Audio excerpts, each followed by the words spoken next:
man in the chair, seasoned journalist, news hound, a man who believes... Very good morning to you, and how are you doing? Welcome to Monday. It's the 19th day of April 2021. It's a new week. The Situation Room, Kenya's biggest conversation, returns. CT Muga. Good morning. Habari yako? Mzuri sana.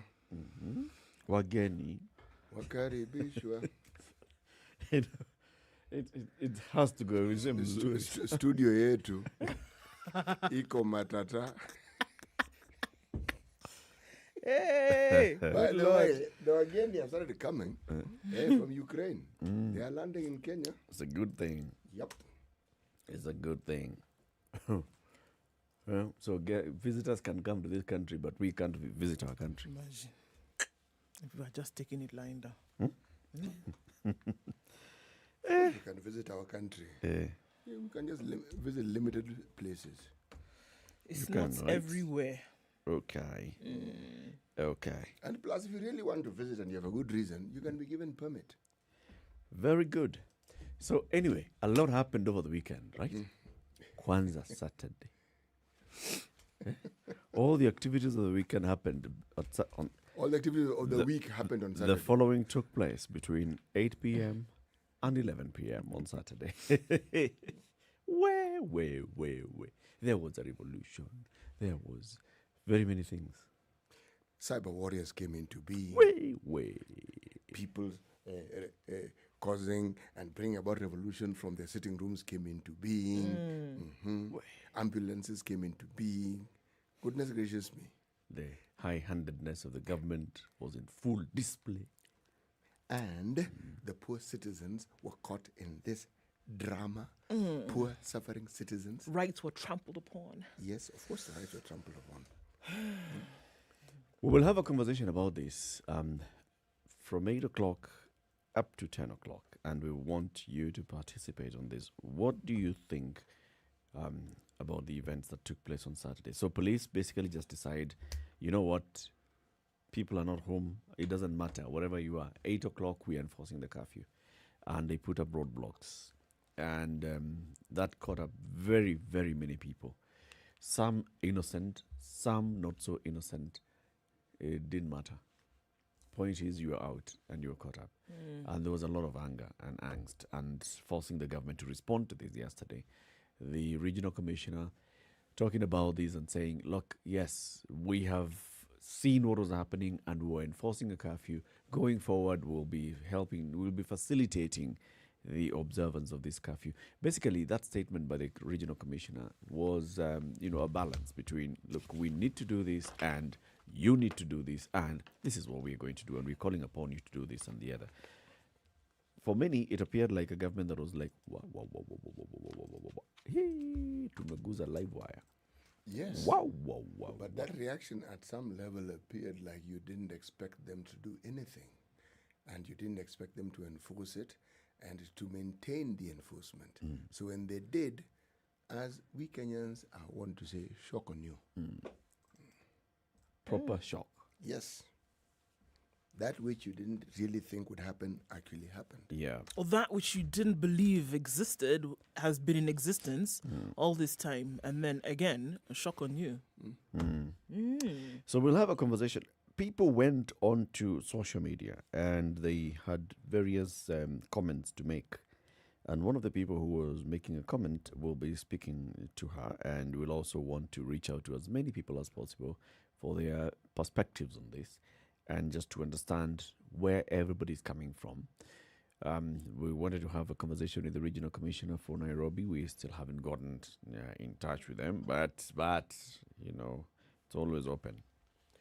The door is always open. In the meantime, let us talk about COVID-19. Let's do that, shall we? Over the last few days, the world actually did cross over that 3 million death mark. So 3 million people on the globe have died from COVID-19. Now we are at 3,032,862. We're looking at quite something, guys, now in terms of what's going on. 120 million people have recovered, but we're looking at a total global number of 141,999,278 COVID-19 cases around the world. Let's look at the countries that are taking the largest, or the greatest hit from COVID. Just a recap of that, the first 10 countries range from the USA to India, Brazil, France, Russia, the United Kingdom, Turkey, Italy, Spain, Germany, and then following in 11th and 12th is Argentina and Poland. Western Europe has taken its hit, the United States with 32 million, India with 15 million. India now in the throes of what they're calling their second wave, and looking at high numbers of COVID-19. Brazil, of course, we know also recording high numbers there. Almost 14 million cases is what Brazil has now. 373,442 deaths in Brazil. Now, if you want to look at the total number of global deaths, 3 million. Look at the number of deaths in the US and Brazil. Brazil, a country with 213 million people, has suffered 373,000 deaths. A tenth of the deaths that have occurred in the world have occurred in Brazil. 1/10 of global deaths have occurred in Brazil. Not a pretty number at all. So we still continue to see cases reported around the world. Mexico still taking the brunt of this, but things seem to have leveled off in quite a number of countries. Let's look at what is happening in Kenya and bring things home right now. 151,653 cases now recorded in Kenya over time. Yesterday, we did see low numbers, of course, to understand that it was the weekend. And in terms of collating and reporting of information, we'll probably see high numbers from today and towards tomorrow. 366 new cases, 18 new deaths in the country, taking us to that 151,000. Several stories coming out of the country in terms of COVID-19, from counties hoarding vaccines to vaccines running out. If we look at the total number of vaccinations done, just under 700,000 now is what we're looking at, from the latest numbers coming from the Ministry of Health. Hopefully, these will be ramped up in the coming days. And more importantly, another batch of vaccines is expected in the country. We're not even going to start to speculate about when that will be. Let's just know that it is in the plan so that more people can get vaccinated. However, the discussion on the blood clot and its relation to the COVID vaccine still rages on. And more than anything else, we are in the realm of speculation and we're in the realm of theorizing as to what is happening. But what is not in the realm of theorizing is that, yes, there has been found direct correlation between the vaccine and the blood clotting. That one is not in doubt. However, what has been emphasized is the good it does. The anomaly, you see, the AstraZeneca vaccine for the longest time has been the one vaccine that has been used. Let me correct that.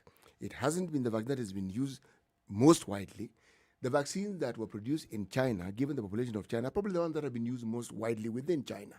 But if you talk about across the globe, it's AstraZeneca. Once Johnson & Johnson entered the fray, similar responses were seen. So it looks like the frontier that is now being looked into and investigated is what it is within the composition of the vaccine that is bringing about the clotting. And remember, the thing about this particular virus that is alarming is that there is no part of the human body that it does not infect. Everywhere. You can find it anywhere. So this, well, let's put it this way. Given that this particular phase of the rollout in reality is actually an experimental phase, one expected findings to be brought into being and then the correction that will follow. But it follows after an understanding of what it is that is happening. It's almost as if we're saying that it would be expected that something iffy would happen in order for you to then perfect it. Yes. And it would be almost, I want to carefully say, almost necessary for something to go wrong for you to look at the sequence and say, okay, we need to go back and tweak this. And that's why, like you said, it's still in an experimental stage, having been given emergency qualification to know that because we need to treat this thing now, the rate at which it is affecting people around the globe is too fast. We need to be able to slow it down. Yes. While we continue our science and then try to get as close to perfect as possible a vaccine against this thing. And also the rollout gives you an opportunity to understand one, diversity, and then numbers. So you are, put it this way, you have far more credible information simply because of the volumes that are being rolled out to understand just that much better what this vaccine can actually do.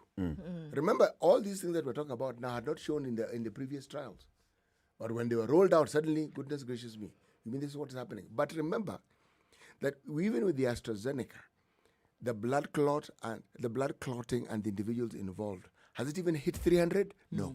No. If you're talking about the Johnson & Johnson, has it even hit 24? No. No, Yet. not yet. Yes, it is yet.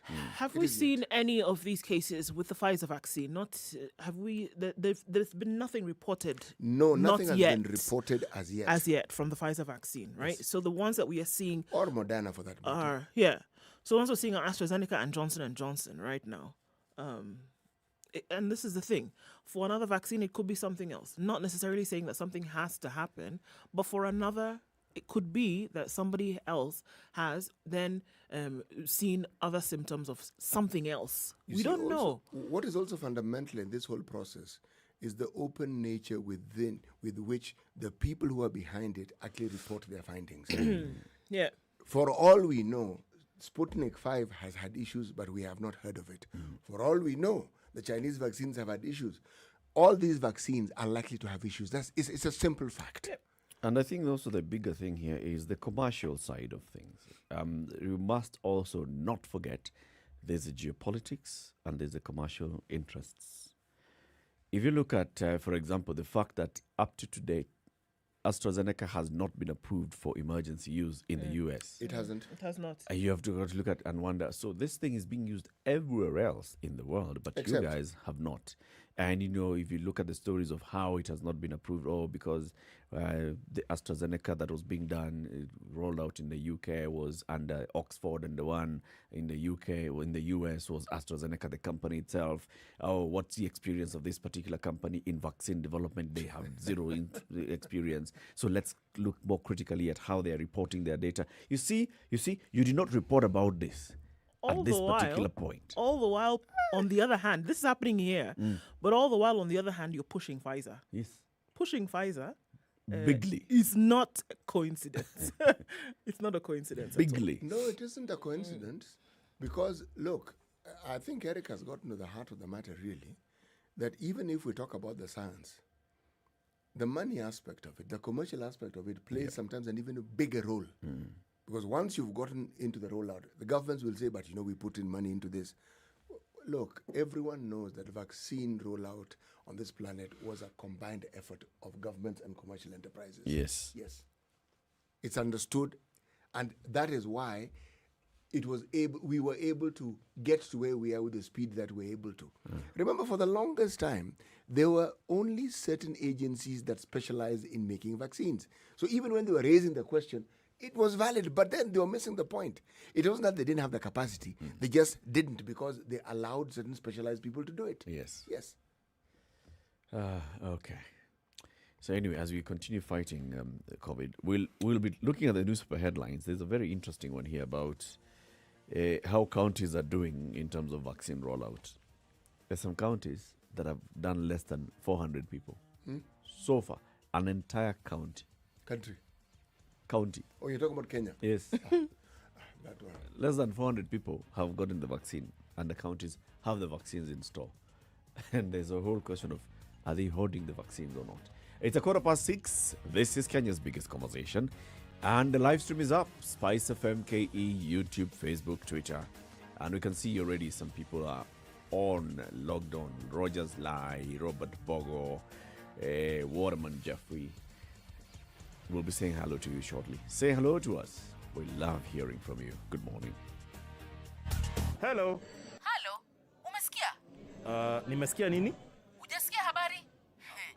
Hebu wacha nikuambie. Kile kimetokea. Hello? Hello? Hello? Don't wait for hearsay. Dial star 550 star 1 hash to read the standard e-paper from the convenience of your mobile phone for only 20 shillings from your telecom line, and stay up to date for a reliable source with over 100 years of experience with no additional data charges. You better be ready. Every Friday at 7:30 p.m. only on KTN Home. It's the Shining Stars TV show moment. Get ready to be inspired. Get ready to be part of an exciting journey of discovery and learning with talented children. Held me down, but I got up.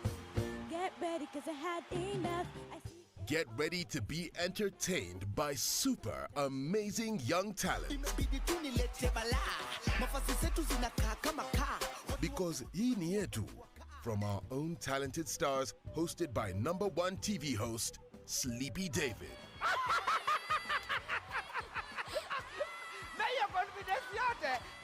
Shining Stars TV show, every Friday, 7:30 p.m. only on KTN Home.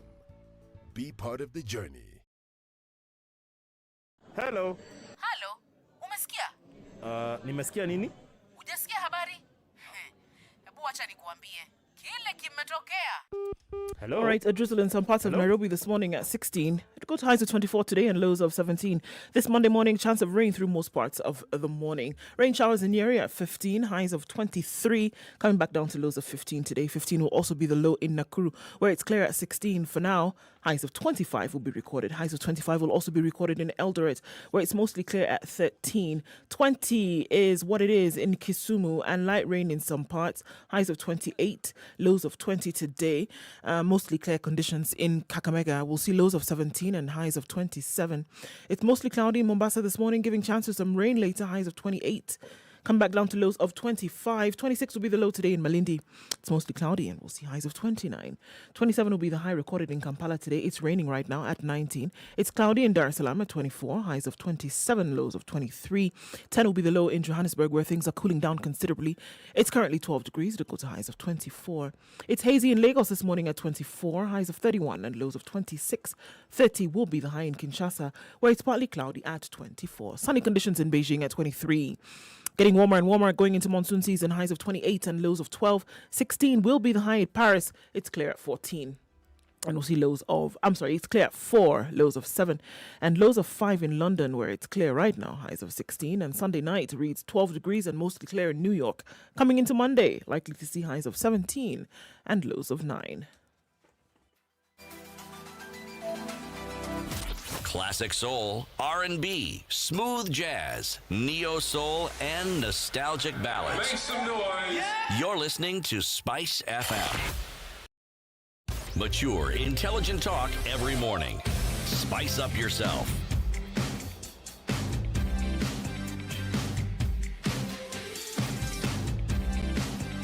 Mornings done right. 94.4 Spice FM, Nairobi. It is now coming up to 20 minutes after 6. Who's online?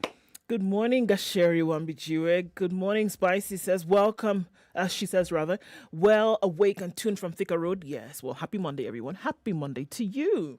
Joseph Hightower is tuned in and says, good morning. County 001 is spicing things up with Roger's Lie, as is Robert Mbogo this morning in Mombasa. Clive Nyabero, good morning, Spice crew. Say morning to Kenyans. Kenyans, good morning. Good tuned morning. in from County 046. City knows where that is. Paul Kinyanjui says, good morning, crew. I'm right there. Good job. Waterman Jeffrey tuned in from Hennepin County in Minnesota this morning. Good morning to you. Lucy Wakambo. Good morning, guys. Blessed new week. You too, my dear. Beta Ashley tuned in from Machakos. Karibu Sana. Cartel. Okay. Good morning to you. You have a few things to say, but all right. Jose Maina and Dohio. Good morning to you from Malindi. And Mandlake Kemboy says, good morning, team. Stanley Cheer. Good morning, Spice and fellow Kenyans. Good morning, everybody, and karibuni sana. Yep, karibuni sana kila mtu katika kipindi cha leo. Sitimuga, today's proverb. Indeed, today is the day when we read today's proverb. Okay. Okay. Let me change. The if is not the one I'm going to talk about. Let me talk about something a little more friendly. Okay. The if for a Monday morning is a little iffy. Okay. A family is like a forest. When you're outside, it is dense. When you're inside, you see each tree has its place. Ah, that's a nice one. A family is like a forest. When you're outside, it is dense. When you're inside, you see each tree has its place. Nice. Nice one. Utatuambia hiyo maana Yes. yake Mimi nitaambia kwa wewe. kina. Let's take a look at the headlines. Let's do that, shall we? Yes. Civil servants and teachers in strike threat over 83 billion shillings is what the Standard is reporting on the front page this morning. What is going on? Pay rise freeze. Remember, we saw the details of this on Friday. The government cites budgetary constraints due to the upcoming elections. Surprise, surprise. And effects of COVID-19 pandemic among reasons for not honouring a deal with its workers. So there was a deal. It's not going to be honoured. And the first reason, two reasons that are being given. Number one, there's an upcoming election. Number two, there's COVID in the country. Guys, we should understand. Now, let's give some pointers to this. According to Wilson Sossion, who's the Kenya Secretary General, the government and employers should prepare for stiff resistance from unions. Treasury and government cannot undermine what has been recommended by the SRC. Let's look at this in numbers. 1.8 trillion is the amount the government expects to collect in taxes between July 2021 and June 2022. 42 billion, the amount that Treasury expects to spend on next year's general election. Can I say that number again? 42 billion. 330,700 is the average number of employees employed in public primary and secondary schools. 540,700, according to the ministry, is the number of civil servants in ministries, parastatals, and county governments. Okay, so let's look at a few of the details of this story as to why employees are not going to get this pay rise. Okay? Yesterday, they reacted, or they've been reacting angrily over the last couple of days, to the decision by the National Treasury to withhold 83 billion shillings in salary increments that the state owes civil servants and teachers. Yesterday, through their labour union, state officers threatened to down their tools should the government not honour the various collective bargaining agreements it struck with its workers. With the salary review for the financial years 2017-2018 and 2020-2021 ending in the current year, civil servants were warning of a major financial boost. So we're warming up for a major financial boost, with the state expected to release 83.4 billion shillings to their accounts. However, National Treasury Cabinet Secretary Ukuri Yatani might have blown the wind out of their sails after he wrote to the Salaries and Remuneration Commission that the ministry will not release the full amounts. In a letter dated the 18th of March and addressed to Anne Gitao, the Commission Secretary at SRC, Yatani attributed this to budgetary constraints due to the upcoming election and the adverse effects of the COVID-19 pandemic. The next pause, Yatani said, will cost taxpayers a total of 42 billion shillings. We have already factored 10 billion in the financial year for the preparatory activities, adding that the remaining balance will be factored into the next financial year. So this increment is not happening in totality, but it looks like the suggestion is that a little bit might be given, but not what you were expecting. You know, we are approaching an election. This is just part of what you expect to see happening. We see this is a cycle. It's a dance that happens once every 5 years, and this is what will happen again. So there's a conversation. Look, there's a CBA that was signed. The can was kicked down the road. The commencement date was kicked somewhere down the road, and the full implementation was going to happen just before an election, so that you can raise fire, hue, cry, and because the government wants to, the people who want to take over government in the next term want to placate civil servants and teachers, huge population of voters, they're going to get something. So it's a game that is played very well by the unions and the powers that be. So when I see this, I do not expect anything else. And let me tell you, they will get into some sort of agreement, and there'll be more promises. They'll get something, there'll be more promises, and those promises, 26 December, you will see more issues. and then they'll be given money. And then there'll be more. This is a dance. You only need to think of the backlog of promises, expectations that some of the major unions, trade unions have had over time. All unfulfilled. Not some, all. Unfulfilled. All unfulfilled. So you really think that this is the time when these things are actually going to be fulfilled? No. Eric is right.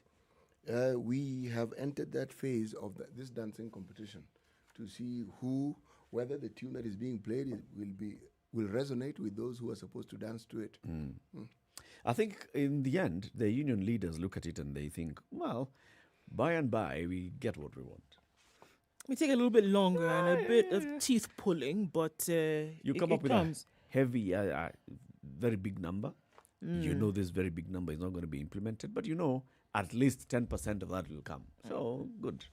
And then we dance around again. The next election cycle comes and we get another 10%. You know what I've always found interesting, Eric, is that even anyone who, a lay economist, lay in the very basic sense of the word, would understand this is not how you solve problems. If you keep increasing this so-called salary, what you're in effect doing, net effect, you're increasing inflation. Yeah. The solution is not to give people more money. The solution is to ensure that people can afford to live so that food prices are reasonable. So even the money you have, the reason why people want more money is because the money they have can't do the rounds. Yeah. It can't achieve what they want. So why don't you talk about economic plans and policies that are geared towards ensuring that with the money they have, they can afford to live? Because this money, all right, just keep adding it and keep giving people more money. Yes. Poverty levels will not decrease. As we talk about the next year's general election, remember on Thursday, there was a special gazette notice. The president declaring a vacancy in the Independent Electoral Boundaries Commission and calling for applicants for 4 of those 7 positions. Now, with that, there are people who are saying now that that has been declared and we're already starting to recruit 4 commissioners. A fresh scheme has been hatched on how to remove Chebukati and the 3 other commissioners who are, and then 3 commissioners who are in office. This is Wafula Chebukati, the chairman, Abdi Guliye, and Boya Molu. Those are the 3 commissioners currently serving the IEBC since 2018. So, a senior official in ODM yesterday claimed that President Uhuru Kenyatta's move to declare the 4 commissioner positions vacant was part of a wider scheme to have the 3 remaining commissioners exit the agency as part of electoral reforms ahead of 2022 general election. I can say this with authority that the process of recruiting new commissioners will pave way for the sacking of the current team, and then we'll get to the crux of the matter of reforming the commission, according to this official.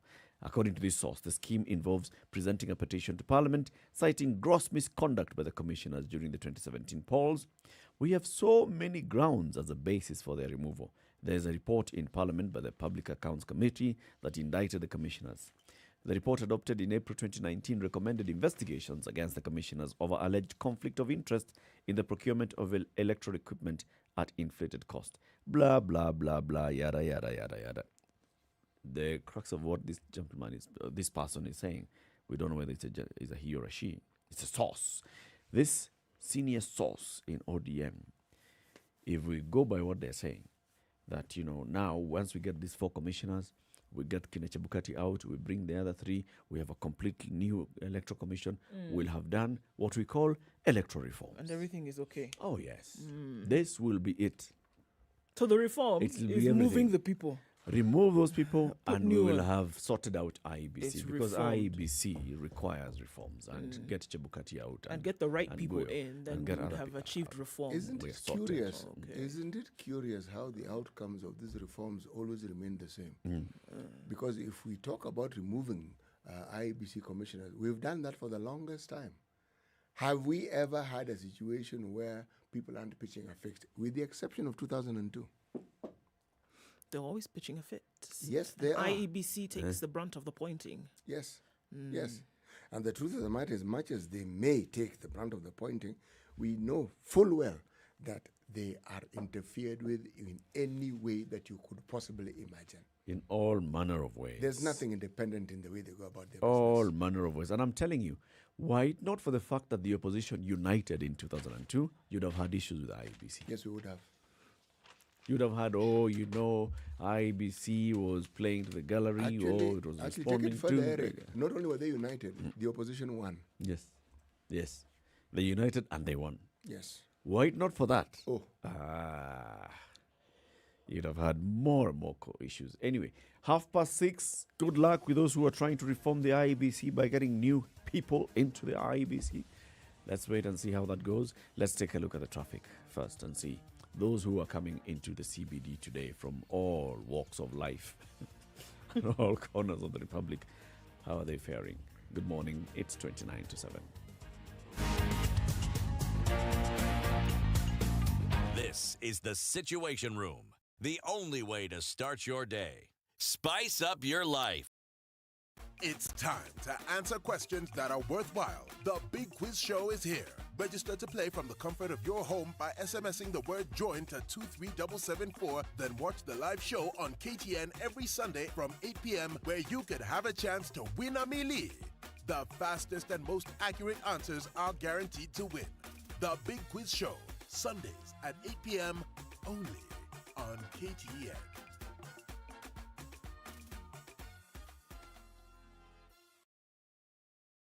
The realest and craziest couple are now on your screens. Terrence and Chebi are bringing you top celebrities and trendsetters on Thursday Night Live. It's double the fun and double the laughter every Thursday at 10 p.m. on KTN Home. The realest and craziest couple are now on your screens. Terrence and Chebi are bringing you top celebrities and trendsetters on Thursday Night Live. All right, we're already It's seeing double traffic the building up on Mombasa Road this Monday morning, and we're likely to see it build up even more as the sun comes up and more people get on the roads this morning. Construction continues on Mombasa Road, and so that means that traffic slows down quite some. The eastern, southern, Red Hill, northern bypasses looking good without a problem so far. So good. We want to keep an eye on what happens on Thika Road this morning coming into the city. We'll keep an eye on that, but for now it looks like it's flowing along without too much of an issue. Kiambu Road also joining with the Thika Superhighway.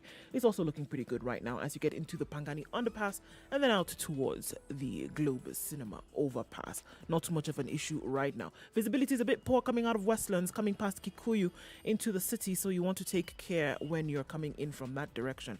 So we don't have any crazy traffic as yet. We're entering into traffic hour now. We'll keep an eye on things and see what it pans out to be this Monday morning. Let us know you get stuck somewhere or you find a good route. Talk to us on SpiceFM KE on Twitter. Text on 40127.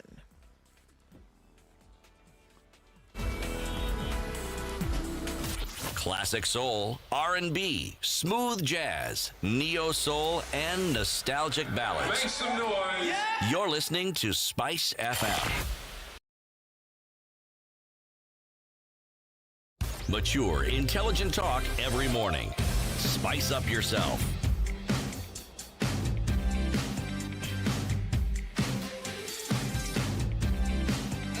Mornings done right. Okay, 94 to 7, more headlines.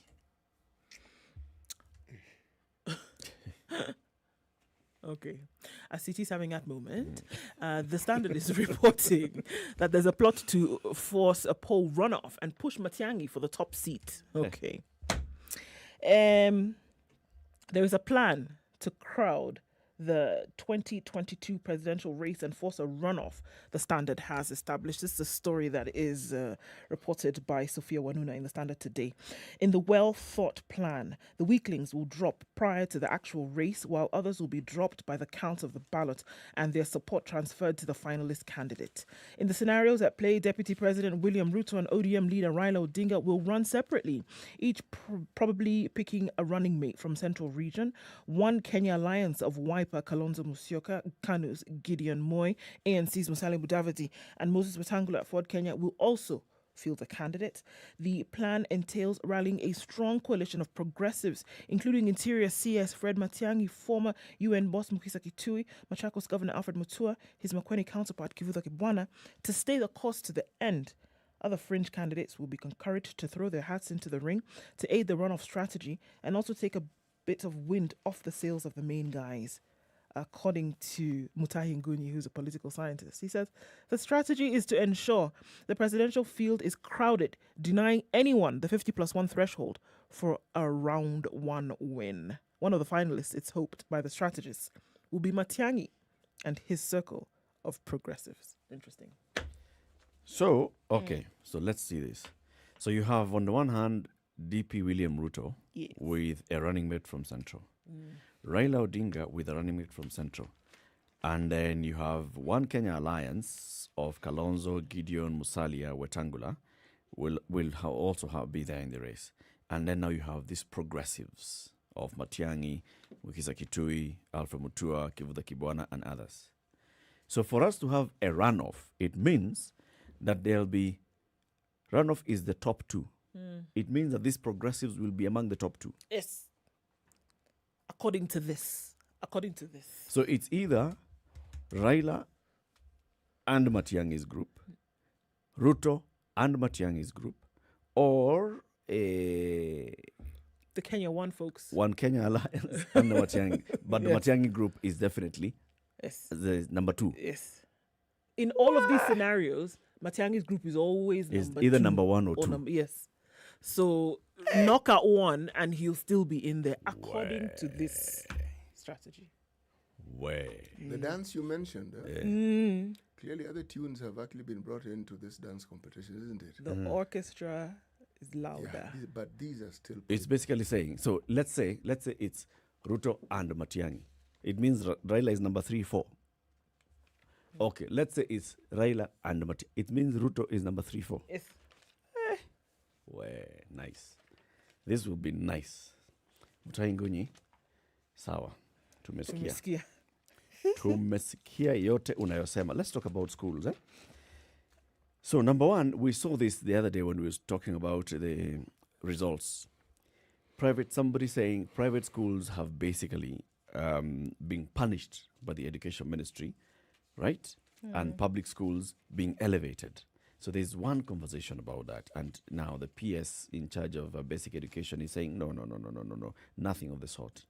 The government has denied engaging in manipulation of KCPE results in favor of public primary schools as owners of private academies raised questions over the sudden dip in performance of the institutions. Private schools, as we know, have for the decades produced the bulk of top students in national exams, but public institutions turned the tables on them last year. The Early Learning and Basic Education PS, Dr. Julius Juan, in an interview yesterday, however, denied accusations that moderation of the results was done to favor public schools candidates, dismissing the claims as a myth. Why would we do it this time? What would we want to achieve? These are all Kenyan children, and they did quite well. Let's not do business and play politics with the future of young people. That's what he said. He was like really? So what would our intention be? He said the effect of the COVID pandemic might have affected the performance of private schools since many of them faced financial difficulties and hence released their teachers while others were on half pay. When we reopened for Standard 8 and Grade 4, they brought in only a few teachers for those classes, whereas all teachers came back in public schools. This gave a lot of support to the candidates. This could have been a factor. You know, if one is going to cry foul, then perhaps one should point to the direction or the spot where that foul occurred. Okay?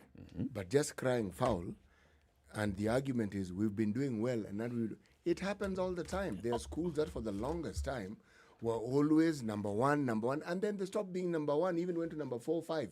When I came to Kenya, I always used to hear about this school, Precious Blood, for example. And districts, Nyandarua district used to be number one. Yes. They're no longer in those, when we hear now, you're hearing of schools that you didn't even know existed. The top student in the exams from last week came from a school that you'd never heard of before.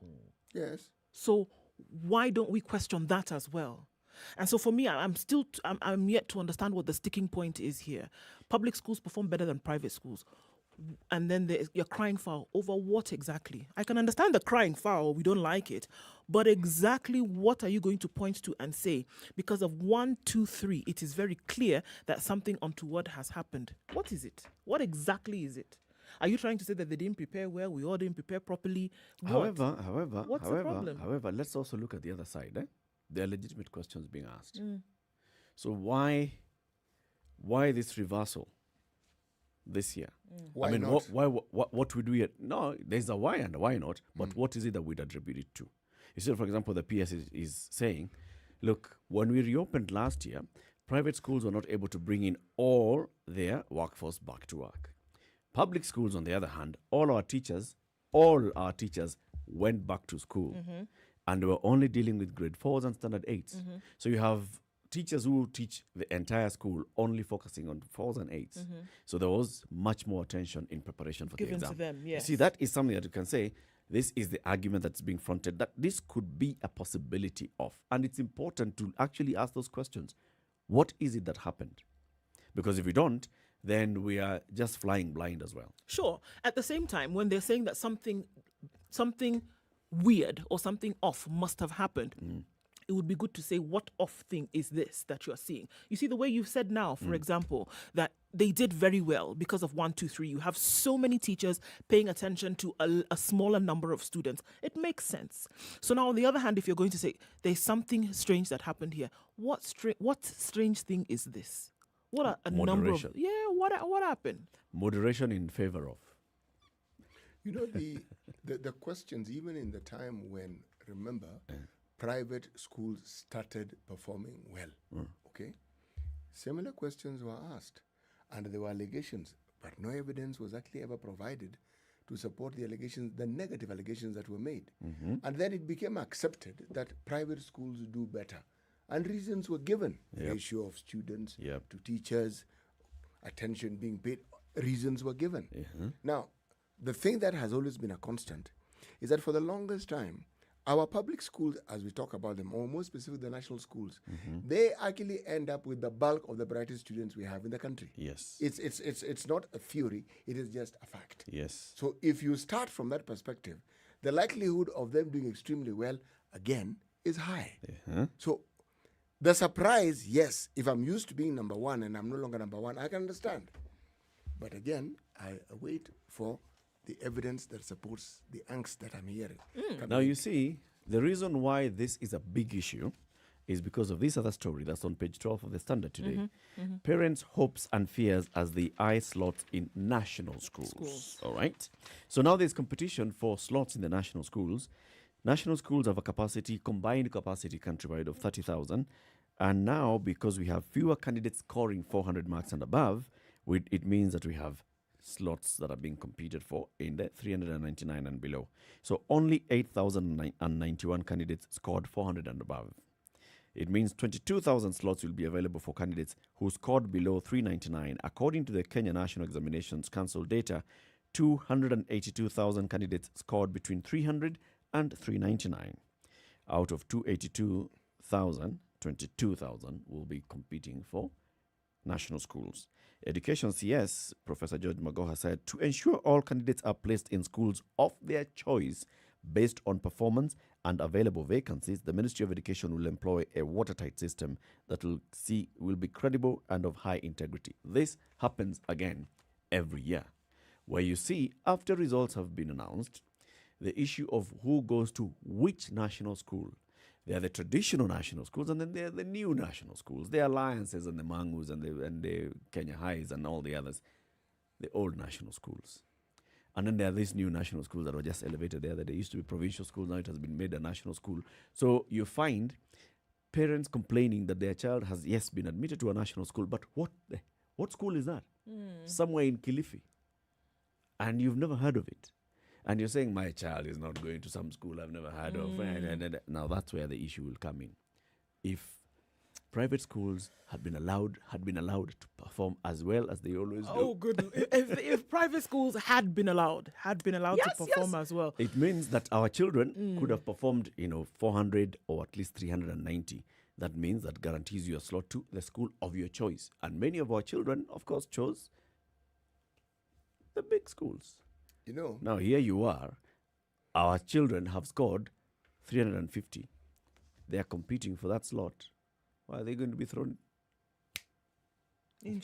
But we are not bringing into this discussion private schools at the secondary level, because yes, they may not be as many as the private schools or the public schools that offer secondary school education, but they exist. You know something? I am looking at this entire discussion from the perspective of what we Kenyans do best. Okay? Which is? Complain. Pitch a fit. The knee-jerk reaction is, look at this. This is happening. And then you will select, you will think of all the explanations that you could give, and you think of the most bizarre. Okay? Something underhand took place. All these years, when it has been reported that private schools have done well, nothing underhand took place. No. Now, it's not that there were no complaints. Oh, there were complaints. There were complaints. Okay? But nothing underhand. That's the point I'm trying to make. There are always complaints. But what are the facts? Is there such an aversion to see... Okay, then you have to ask, is there an aversion to seeing the public system actually performing well? No, there isn't. Just, I mean, it needs to be progressive. You know, when you talk about... And you can't start somewhere. It be can't ever. be that this is the first You time. can't find some DEB school somewhere outperforming an academy somewhere. Come on, surely. This is Eric being facetious. I of know, course. I get it. I saw it from a mile away. I saw it. Let's take a break. It's 13 minutes to 7. This is Kenya's biggest conversation, the situation. We're looking at the headlines, and we'll be looking at more headlines shortly. Keep it right here.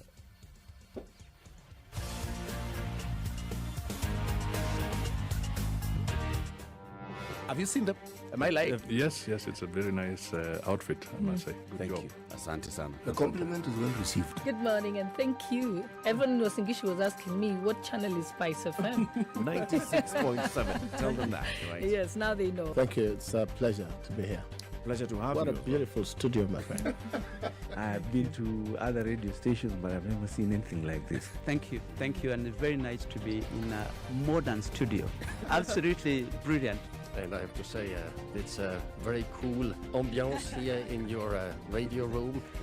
Just for our listeners, I think it is below zero in this room here. Very Swiss temperatures. Mature, intelligent talk every morning. Spice up yourself.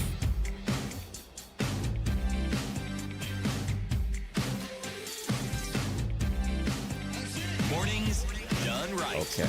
94.4. Page 4 of the Star. This is the headline. Tender billions. Agencies defy Uhuru Directive to publish list of suppliers.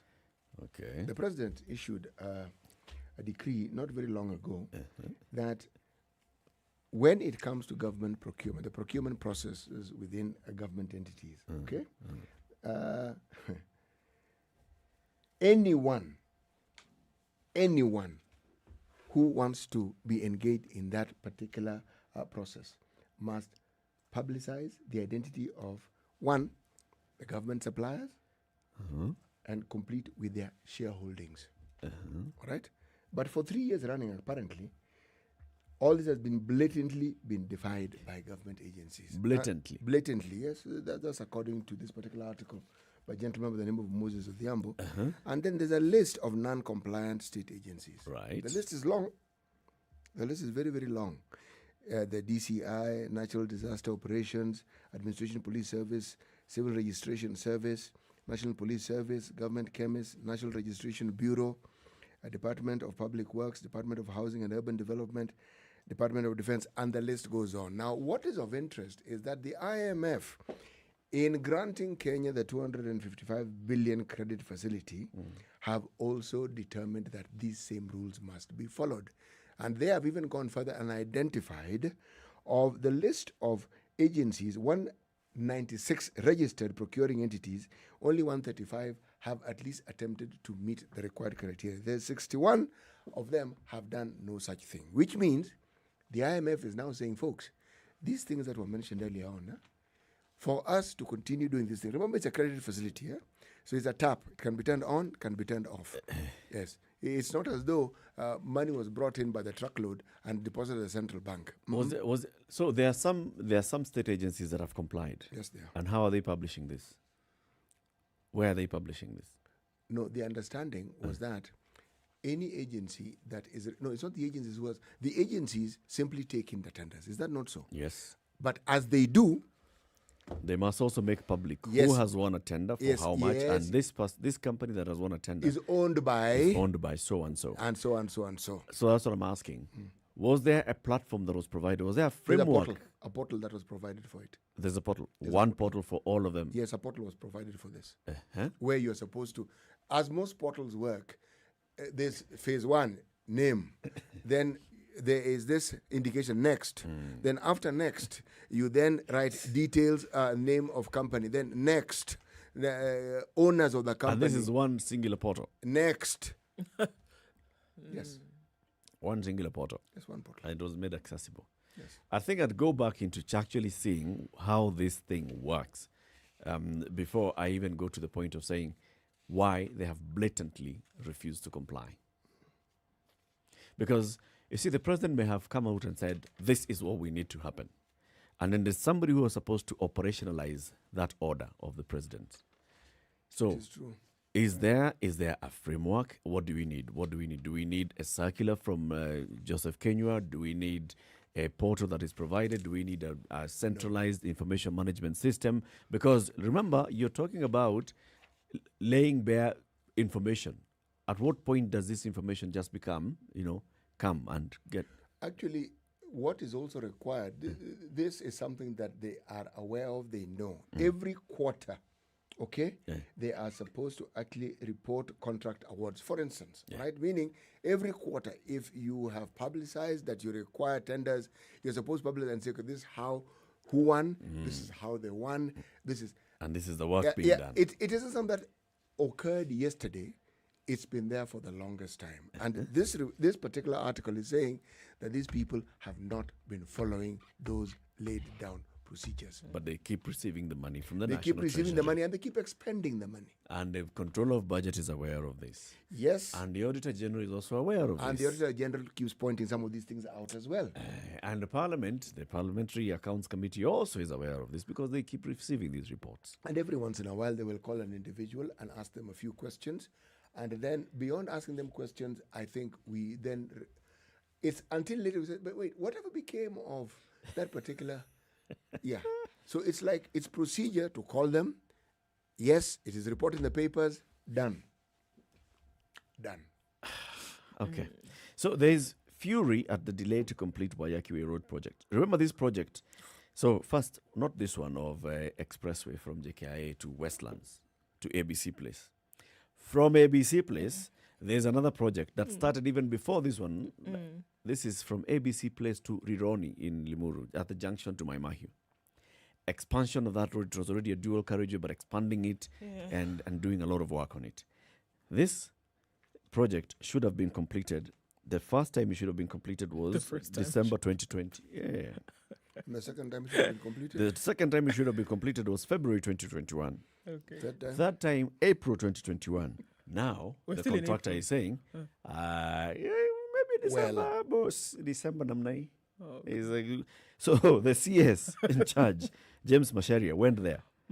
And he's like, okay, so are we coming to commission? Boss, there's a lot of many unexpected delays that have happened. So can we ask for another extension until December? He has said, no way, that's not what we agreed on. You told us December 2020. Then it was February 2021. Then April. And now you want December? It can't work like that. We've been helping you with everything that you have asked for. And now you want more time? I thought we were coming to prepare for the commissioning. But now it cannot be done because you're saying 3 kilometers are not ready. What we want now is to get a very firm commitment that the road will be done in the next 2 months. So they asked until December. The CS is gracious enough to give them until June. Which one? Is this same road we keep talking about? No. The 87.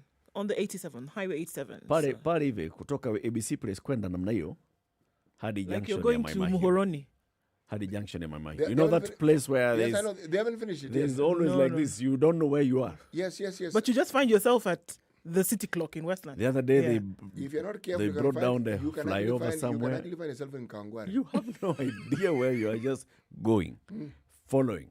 Now, the contractor basically is saying there have been delays here and there. The project straddles Nairobi and Kiambu. The length of the highway is 25 kilometers, 25 kilometers has taken that long in this country. Why? There's this other bypass from Ruaka that goes all the way to, joins the bypass from Kikuyu on the other side. That has also taken another, I don't know how many years. And it's still ongoing. It's not finished. Don't worry. And you ask Ngong Road yourself, took so 18 years. what's happening? Still not. Is Ngong Road finished? No. Okay. Finished. 18 years. What has it finished? It's been 18 years, guys.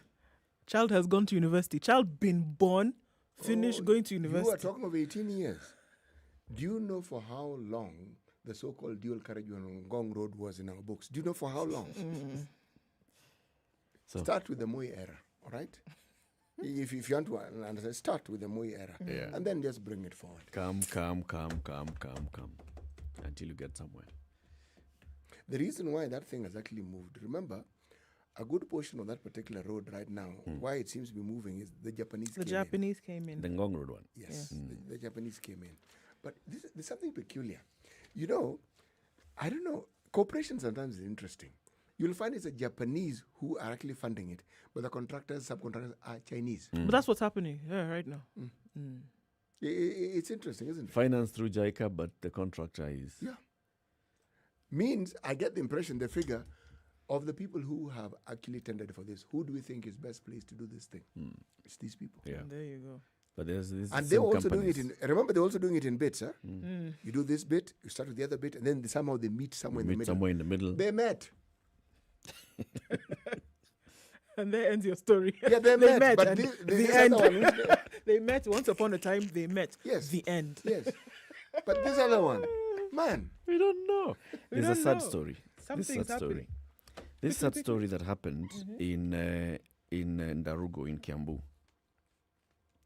A 38-year-old businessman based in Juja, Kiambu County, has baffled detectives after allegedly confessing that he murdered his estranged girlfriend on Wednesday last week and dumped her body near a forest, hoping it would be eaten by wild animals. So the story goes that this gentleman, basically, he runs a transport business and doubles up as a sand broker in Ndarugo.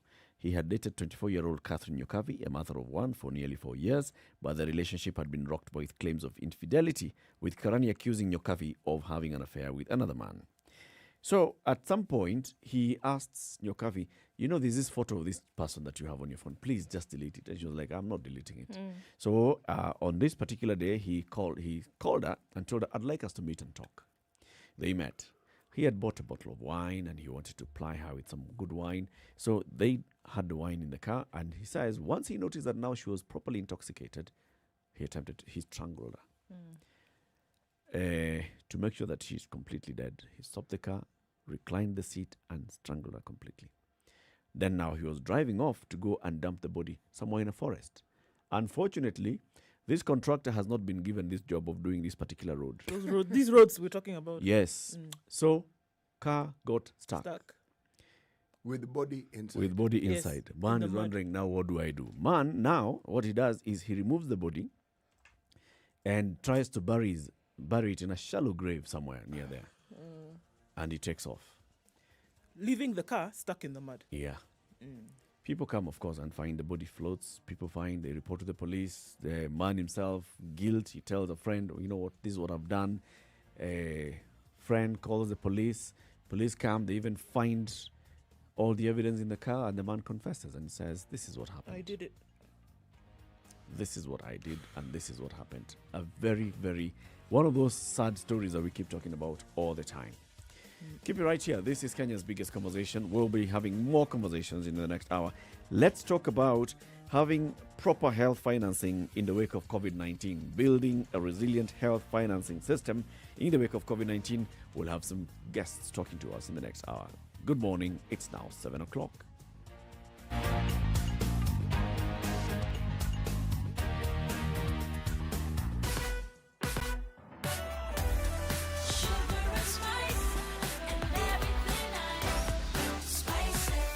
Spice up your life. Traffic. All right. An overturned truck on the ICD inbound this morning. Please take care as you are approaching there.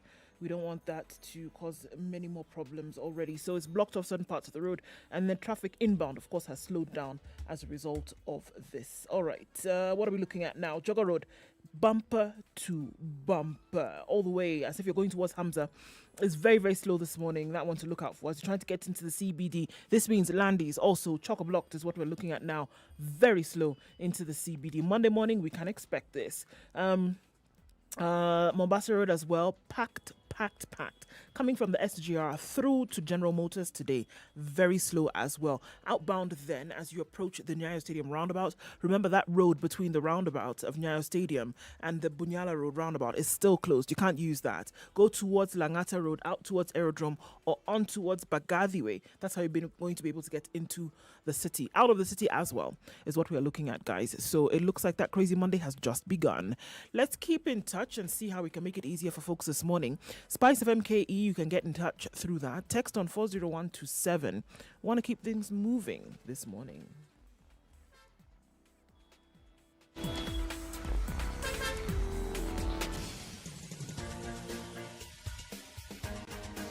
This is The Situation Room, the home of hard-hitting political commentary and penetrating insights about the state of the nation. This is a talk radio experience like no other. The Situation Room, a place for hard truths, debates, and elevated conversations. The Situation Room, witty, political, engaging, deep, controversial. In the room, we have C.T. Muga, researcher, academic, seasoned political observer, a fountain of wisdom in these politically uncertain times. Ndu Oko, Nigerian by birth, Kenyan by choice, communications expert, Pan-Africanist, a truth seeker and believer in people power, and Eric Latin, agent provocateur, the man in the chair, seasoned journalist, news hound, a man who believes in punching up, not down.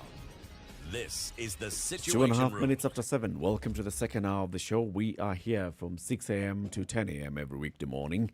And we are live on SpiceFM around the country. 94.4 in Nairobi. Mombasa is 87.9. 102.5 Kisumu. 96.0 Nakuru. 96.7 in Eldoret. Nyeri 90.9 and Malindi 97.7. For the next 2 hours, we'll be live on KTN Home. And we are also live streaming the show on our digital platforms. SpiceFM KE, YouTube, Facebook, Twitter. And www.spicefm.co.ke. C.T. Muga. Today's proverb. A family is like a forest. When you are outside, it is dense. When you are inside, you see each tree has its place. When you're outside, Dense. it's dense. Yes. When you're inside, now you can clearly see each tree and its place. Yes, you can. That's how a family looks like. That's what a family looks like. From out, you just see.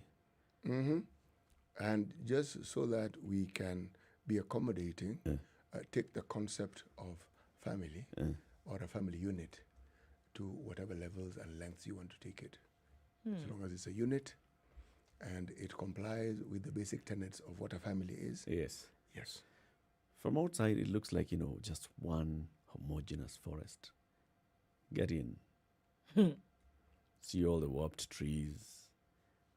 The ones that are just... Or, if you're looking at it... The ones that are drying up. If it's an equatorial forest, you will wonder how dense it is, and you will wonder, how do you even make sense of all this?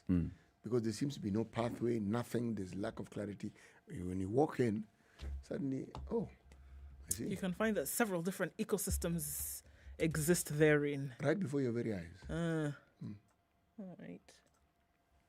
Okay. So let's have a conversation about healthcare, right? And this is a conversation that we've had constantly for the last 1.5 years or so because of COVID and because COVID now brings this conversation to the fore. We have talked about many things. We have talked about financing our healthcare, the Big Four agenda, and the plans of making everybody have access to healthcare. We've talked about the budgetary allocations to the health docket. We have talked about the Abuja Declaration and what our government, among others in Africa, committed themselves to doing so that it can finance healthcare in this continent. We have even talked about devolution and the effect that devolution has had on healthcare and the provision of health services. All those things have we actually moved or progressed anywhere in terms of increasing access to healthcare for our people? And this is one of the SDGs. Have we moved anywhere? Are we actually progressing? Is there policy, legal framework, regulations, programs that are taking us towards nirvana? They are. Everything on that particular list you've mentioned exists. The only thing you can't legislate is the will to actually ensure that these things are implemented as they were intended to. And oddly enough, when you look at our healthcare system, down memory lane, if you go into history, there was a time when you could arguably say that the system actually worked. And all the supporting units and systems around it worked. And then what has followed over time, and part of the reason why this discussion becomes pertinent, is the slow but very sure deterioration of that very system, where you are not really certain as to whether it is referred to as a healthcare system, but whether the healthcare that it's expected to dispense will actually be dispensed. Well, we'll get there. Yes. But let's talk to people who are actually very keen on observing this and also participating in what is currently the management of our healthcare system. We're joined by Ibrahim Alubala, who is a child rights governance advisor and an advocate of the High Court, working for Save the Children Kenya. And we're also joined by Dr. Mohammed Aidan Mohammed, that is Mahmoud Aidan Mohammed, who is the CEC for Health in Mandera. Good morning, gentlemen. Good morning. It's good to have you, and thank you very much for speaking to us. Welcome to the Situation Room. Thank you. Thank you very much, and thanks for having me here. I'll start with you, Dr. Mahmoud Eda, and you work as the Minister in charge of Health in Mandera County. So let's just start with that. Is devolution actually helping us increase our healthcare provision in the country? Thank you very much. I would say absolutely yes. When you look at everything health in terms of all the building blocks of health before devolution and after devolution, you realize that everything is going towards positivity. For example, I'll just take a few things. When you look at the question of access to health facilities, and I may take a case example of Mandera County, which is a very vast county of about 25,000 square kilometers. We had 33 health facilities overall, and today we have got 90 health facilities. When you look at the human resource, we had 154 total healthcare workers for a population of about 1.2 million in Mandera. Today we have got 1,450 healthcare workers. When you look at services that were hitherto not available in terms of specialized services, this is there. And so across the supplies, of medical commodities is more stable, more predictable, and more regular now. So overall, I'll say when you look at every facet of what constitutes health, then there's a general improvement from pre-devolution years to the current. Is that at the pace that was really anticipated at the onset of devolution, or has there been, a slowdown in terms of implementation of all these changes? From the beginning, when you look at the county governments and how they came into existence through the 2010 Constitution, and before that, for example, I'll just take the financial commitments of the county government from 2013, and specifically in the health sector component. You realize that a lot has been invested over time from 2013, 2014 to date. For example, in Kenya, 2012, 2013, just 1 year before devolution, the healthcare allocation budget was about 6.2%, that is around 94 billion. Now, when you come back and, in 2013, 2014, there's a little bit of decline, which was expected because devolution was taking off. There were prioritization of, trying to set up the infrastructure. So the allocation dropped to about 5.5, which is 78 billion. Up to today, you realize, let's say up to 1920, we are at 217. So there has been gradual increase in budgetary allocation, which will also, naturally translate to better services and better access to healthcare. So this is anticipated for the county government, yes. Okay. As we continue to look at, questions surrounding Mr. Lubala, where the interest then is, or willingness to actually do something about making these numbers make sense. And if we're looking at a minimum of 15% when it came to what countries should be able to do for healthcare within their borders, are we looking now at ability, or are we looking at willingness then when it comes to making sure that funds are available for healthcare around counties? From your experience and what you have seen, is there an interest in saying, okay, now we're struggling to get the funds, or is it that, all right, we can deal with it later? When you look at the perspective of where we were at independence, the allocation of health budget to health was about 9.6%. And at that time, health was free.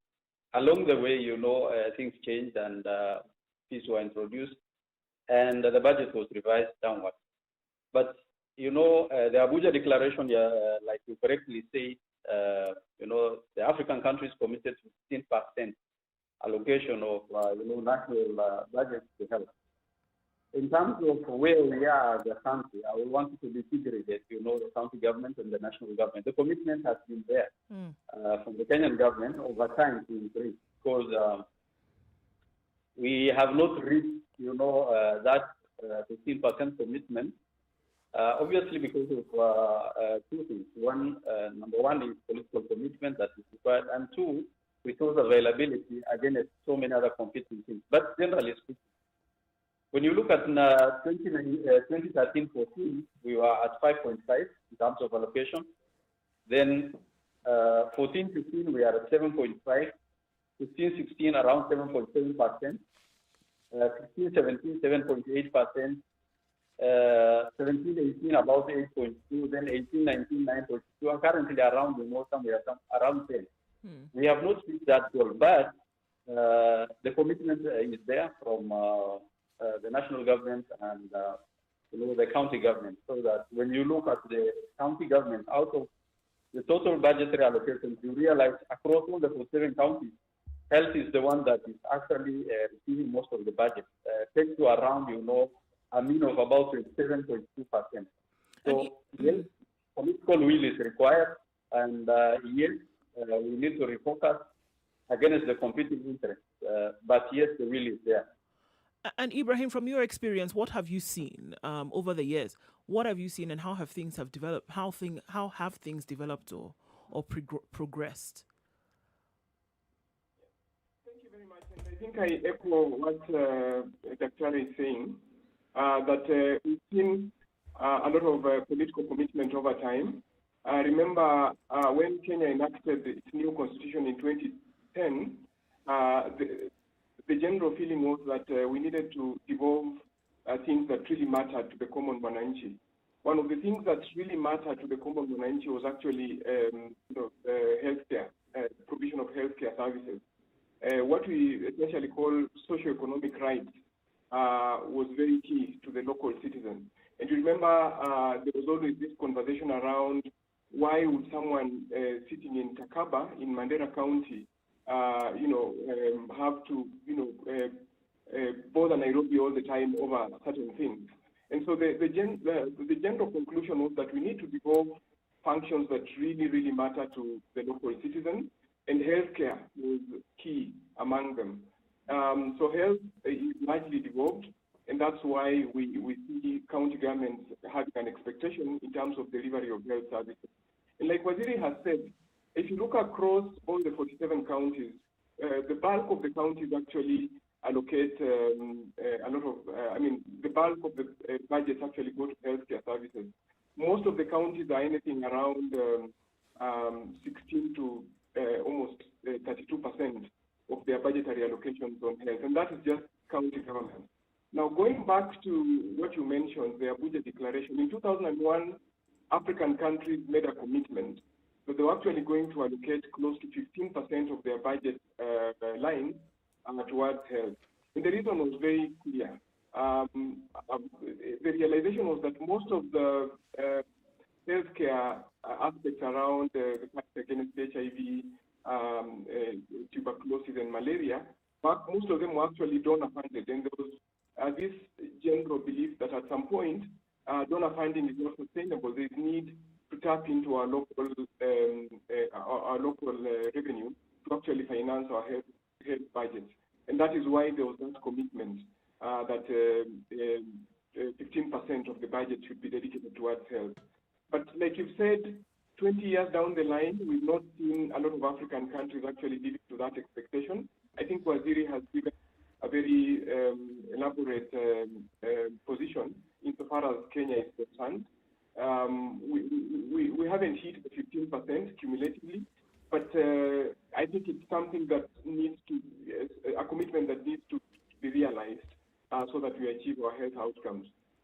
County governments have, I mean, the advent of county government and devolution has really helped us as a country to, soldier towards hitting the 15% mark, but we are not there yet. So yes, we've seen some bit of political commitment in terms of allocations, but we still have a lot of challenges in terms of the actual absorption of some of these resources. We know that there have been leakages, or rather reports of leakages, and so the focus also needs to move from allocation to actual utilization, so that beyond us hitting the 15% Abuja Declaration, we also need to begin also looking at how is this money that has been allocated being utilized. Thank you. Waziri, I want to address this question to you. You said the population of your county is what, 1.2 million? Yes, they are. Thereabout. Now, are they predominantly rural folk, or are they predominantly urban? They are predominantly rural. All right. Now, from a medical perspective, you as a doctor, would you say that the preventative approach to healthcare as opposed to the curative, which of the two would you say is cost effective and which one is easier to manage? Absolutely, the preventive and promotive component of health is where we need to put all our energy and all our resources, a lot of our resources. Currently, actually, the reverse is true. When you look at Kenya overall, we really zero down on curative services, which is, offered at level 4 and 5 and 6 facilities. Now, most of these diseases that are being managed in, level 4, 5, and 6, a lot of them will have been preventable issues or fairly well managed in terms of their complications, making patients come to level 4, 5. If only we will have invested a lot of our energies, in the preventive and promotive component. I want to give you a few examples. When you look at Kenya currently, the biggest problem that we are having is non-communicable diseases. We are having a very rapid rise in diabetes, with all its attendant complications. We are grappling with hypertension, we are grappling with cancer. Now, when you when we invest a lot of our energy in terms of educating the masses how to, first of all, prevent getting into that, state of diabetes in terms of the environmental component, the trigger, then we'll have prevented a lot of people going over into, being over diabetes. The same for hypertension. And even when you look at cancer, if only we have, invested in a lot of health education in terms of telling people what are the carcinogenic things that they need to avoid. And then we put policies in place to make sure that industries and food and everything complies with, the public health preventive component. And also we zero in on, early screening so that, these things are available in every county. Then people are told, please come without even, necessarily having the disease. You can come for routine, screening. So as much as we are concentrating on curative, the best approach is actually to zero down in preventive and promotive health services, which right now is not happening, but the national and county governments are cognizant of that fact, and the solution towards that direction. Dr. Ari, I like what you've said because it's like you've gotten to answering the question I was going to ask. Most counties in this particular country of ours have a population that is predominantly rural. Why is it then that the healthcare practitioners and those in charge of policies of health, why don't they focus on this aspect that would clearly make their lives easier? Why? Number one, I think it was a question of policy prioritization. This was not initially the main focus, but now it is turning, to be the main focus. Most of the counties after they have come into being have been trying to struggle with the question of, improving access to health, facilities itself and setting up health infrastructure. I give you a case example of Mandera, where we had only 33 health facilities before Devolution, and now you can imagine how many kilometers someone has to walk to even, first of all, find, one health facility, or even, the things that get hold of you acutely. So the counties have been, trying to expand the health infrastructure. A lot has happened. Policies are slowly changing. And you also realize that most of these level 4s and 5s deal with complications of what should have been avoidable in the first place. Mm-hmm. And these are complications, if you do not have the necessary facilities in place at that point in time, they are quick killers. For example, somebody with a kidney failure will require dialysis. If that is not available at a level 4, then, it will be better, or you will have to refer this person to another county or maybe to Nairobi. So initially, we have been struggling with the question of setting up infrastructure for, managing life-threatening situations. But now slowly we should actually be going towards, the preventive and promotive components of health, which is to avoid patients coming to level 4 and 5 in the first place, so that we deal with issues at level 1, 2, and 3 facilities. So what would you say, Ibrahim, would be the best way then to approach the issue of, having a resilient health financing system in the country? Is it allowing the counties to borrow directly? Is it talking about seeking financing directly at the county level? What is the best way to approach this? I think a couple of things need to be addressed at the same time. One is we've had a lot of complaints from county governments around exchequer disbursements, particularly from the national government. We've seen a lot of delays in terms of money hitting county funds, and that has really compromised, provision of healthcare services at the county level. So one of the key things that we probably need to be talking about in terms of having an active conversation is timely disbursement of funds to our county government, so that we don't have these delays that we've kept on hearing, that where counties go for a couple of months before they actually receive their money, and that really complicates provision of health services. Because counties, we've seen, a lot of labor-related aspects, particularly from our health workers at the county level, delays of salaries, procurement of commodities. We know that quite a number of counties have not been able to service, to pay their procurement from, KEMSA and so forth and so on. So one of the key things has been around exchequer disbursements from the national government to the county government. Mm-hmm. The other thing that we probably need to be looking at is supporting our county governments to be able to, generate what we call on-source revenue. And this is something that we captured in the report that you cited. Because in this report, you're actually looking at two counties that have done very well in terms of provision of healthcare services. And this was Mandera and Nyeri counties. And so what we are saying here is counties need to, do some sort of revenue mapping so they can identify potential revenue sources that can, boost their revenue. On average, most of the counties actually rely on upwards of up to about 80% of their county budget being funded, by the national exchequer. And when we have some of these delays that I've talked about, And in line with what we're also experiencing with the global pandemic, revenues even at the national level have dwindled. Yep. And so it becomes very difficult, even for the national government. So county governments need to also look inward and look at what we are calling on-source revenue.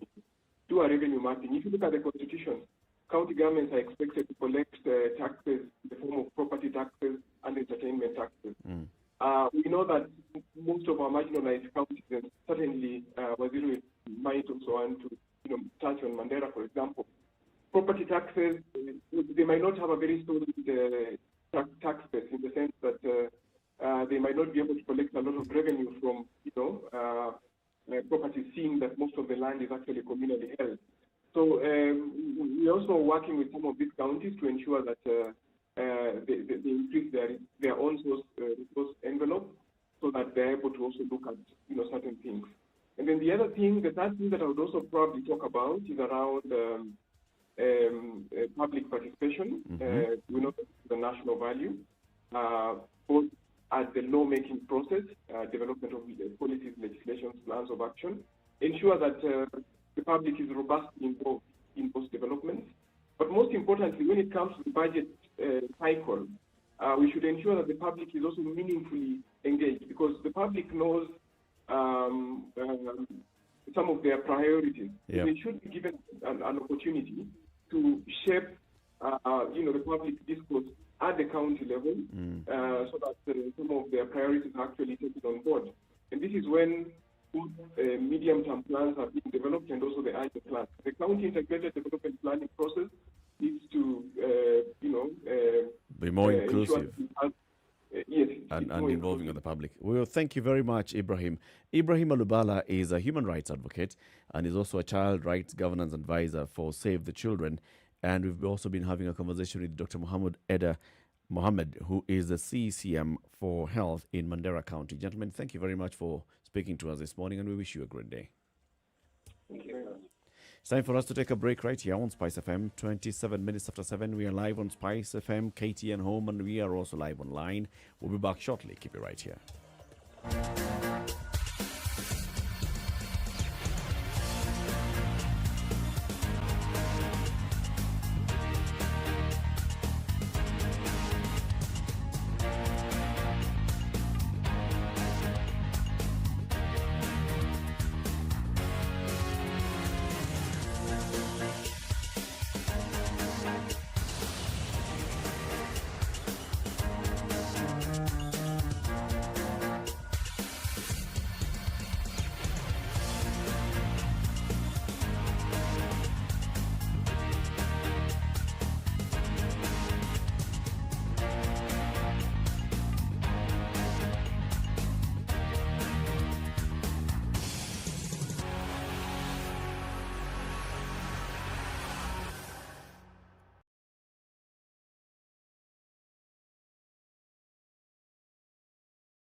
Classic soul, R&B, smooth jazz, neo soul, and nostalgic ballads. Make some noise. Yeah. You're listening to Spice FM. Kuza Broadcasting Awards 2021 is here. KTN Home has been selected as the People's Choice TV station, and we need your help to bring the award home. To vote for KTN Home as your favorite broadcaster in the People's Choice Award category, SMS the word Kuza to 15601 and follow the prompts. Voting ends on 23rd April 2021. Voting is absolutely free. Light rain The in certain weather parts of with Nairobi Spice today at 16. Highs of 24. We're looking at lows of 17. It's also raining in Nyeri. Showers through the morning, 16. Highs of 24 and lows of 15 today. Sunny conditions in Nakuru at 17. We'll go to highs of 25. 25 will also be the high recorded in Eldoret today, where it's mostly sunny at 16. Light rain in Kisumu at 22. Highs of 28, lows of 20. Mostly sunny for this morning, at least in Kakamega at 16. Highs of 27. We'll see highs of 28 in Mombasa, where it's mostly cloudy at 25. It's also mostly cloudy at at 25 in Malindi. We'll see highs of 29 and lows of 26. 26 will be the high in Kampala, where there's light rain at 20. Dar es Salaam this morning is cloudy at 23. It'll go to highs of 27 and lows of 23. Johannesburg is clear at 12. Highs of 24, lows of 10. 26 will be the low in Lagos. It's mostly clear at 24. It'll go to highs of 31. And we'll see highs of 30 in Kinshasa. It's mostly cloudy at 24.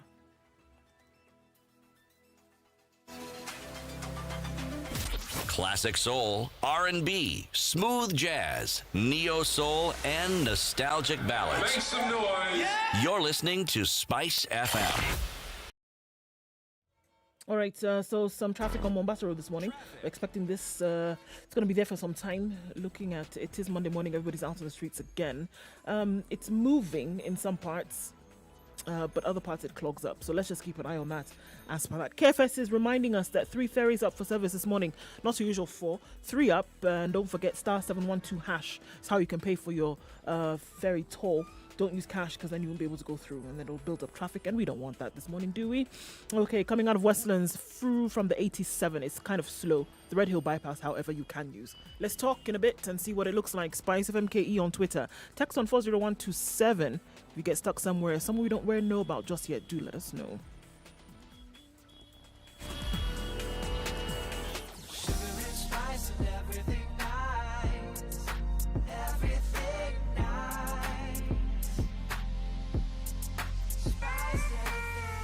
Spice up your life.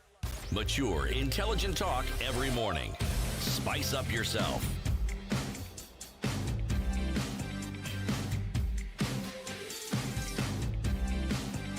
Mornings done right. 94.4 Spice FM, 28 minutes Nairobi. to 8 o'clock. This is Kenya's biggest conversation. In the room this and every weekday morning right here is CT Muga, Nduoko, and Eric Latif. And we are having various conversations. For now, let's talk about Kenyans and how Kenyans are feeling, right? Mm-hmm. A new survey has been released by Infotruck Research. And according to what this survey is indicating, a good number of Kenyans, 3 in 5 Kenyans, think that the country is headed in the wrong direction, citing the high cost of living, unemployment, and how the government has handled the COVID-19 pandemic. This research data was released yesterday, and it basically looks at, so what is it that Kenyans feel?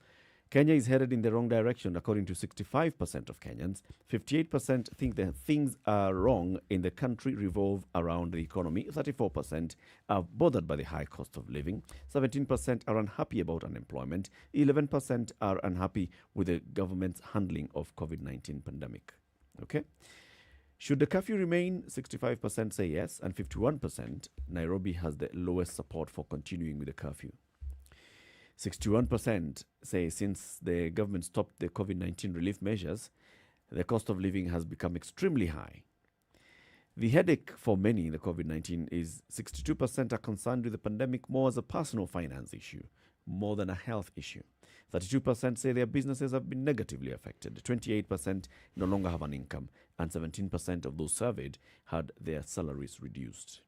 About Kenya heading in the wrong direction, this is actually an increase, if we look at it year on year, on what has been happening in the last couple of years. Because more and more people now feel that Kenya is heading in the wrong direction than those that felt the same way a couple of years back.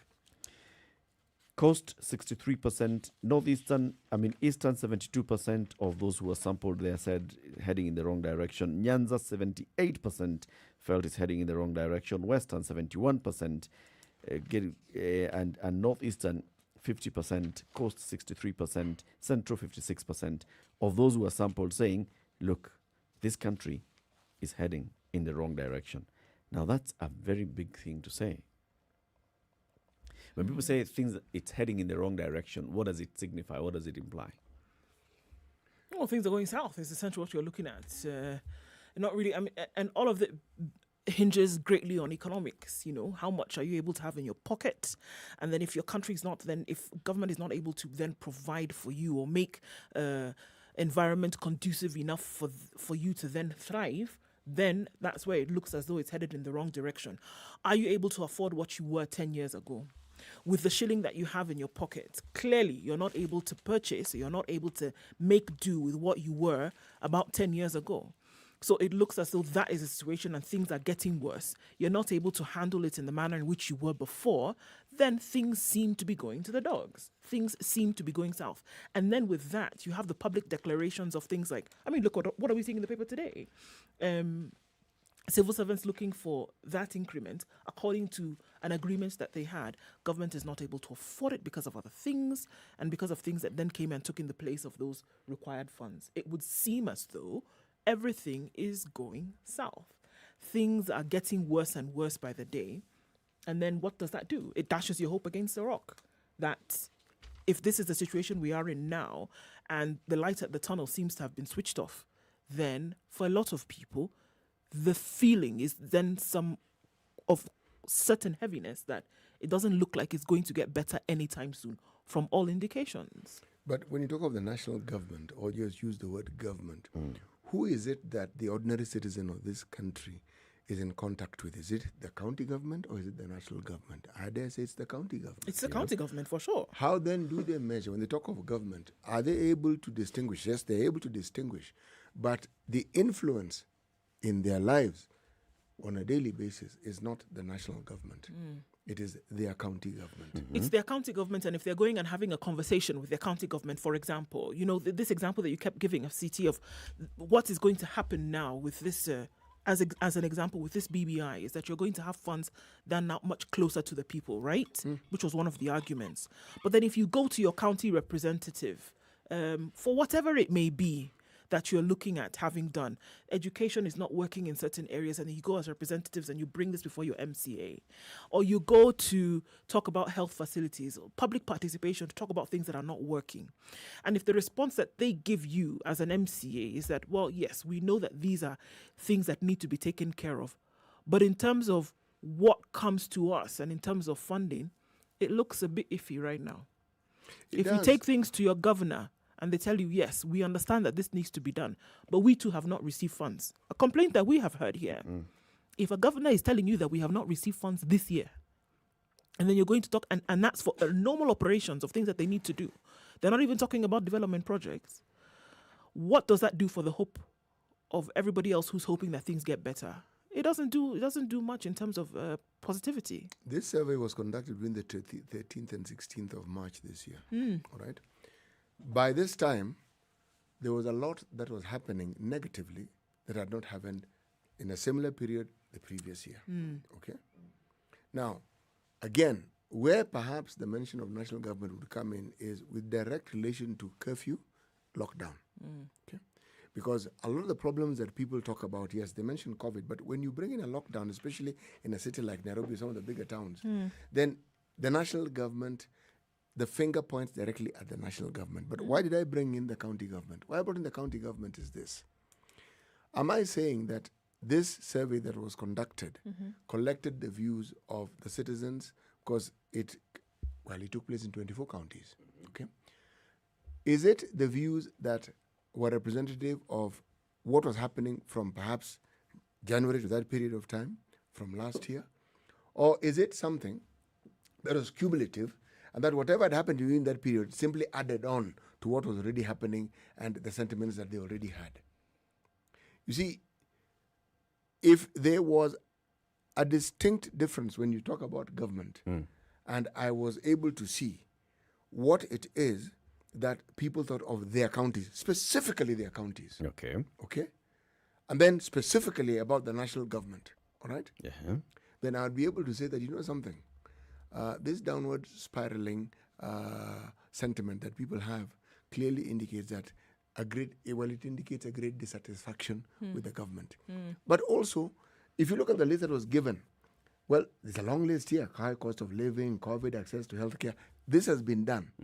But of the things that are pointed out here, which of these fall directly under the county government's purview, and which of these fall under the national government's purview? But I think as a citizen, if you ask the question, because this is a question, overall, which direction do you think Kenya is headed in? Is it headed in the wrong direction, in the right direction, neither right nor wrong direction, or I don't know?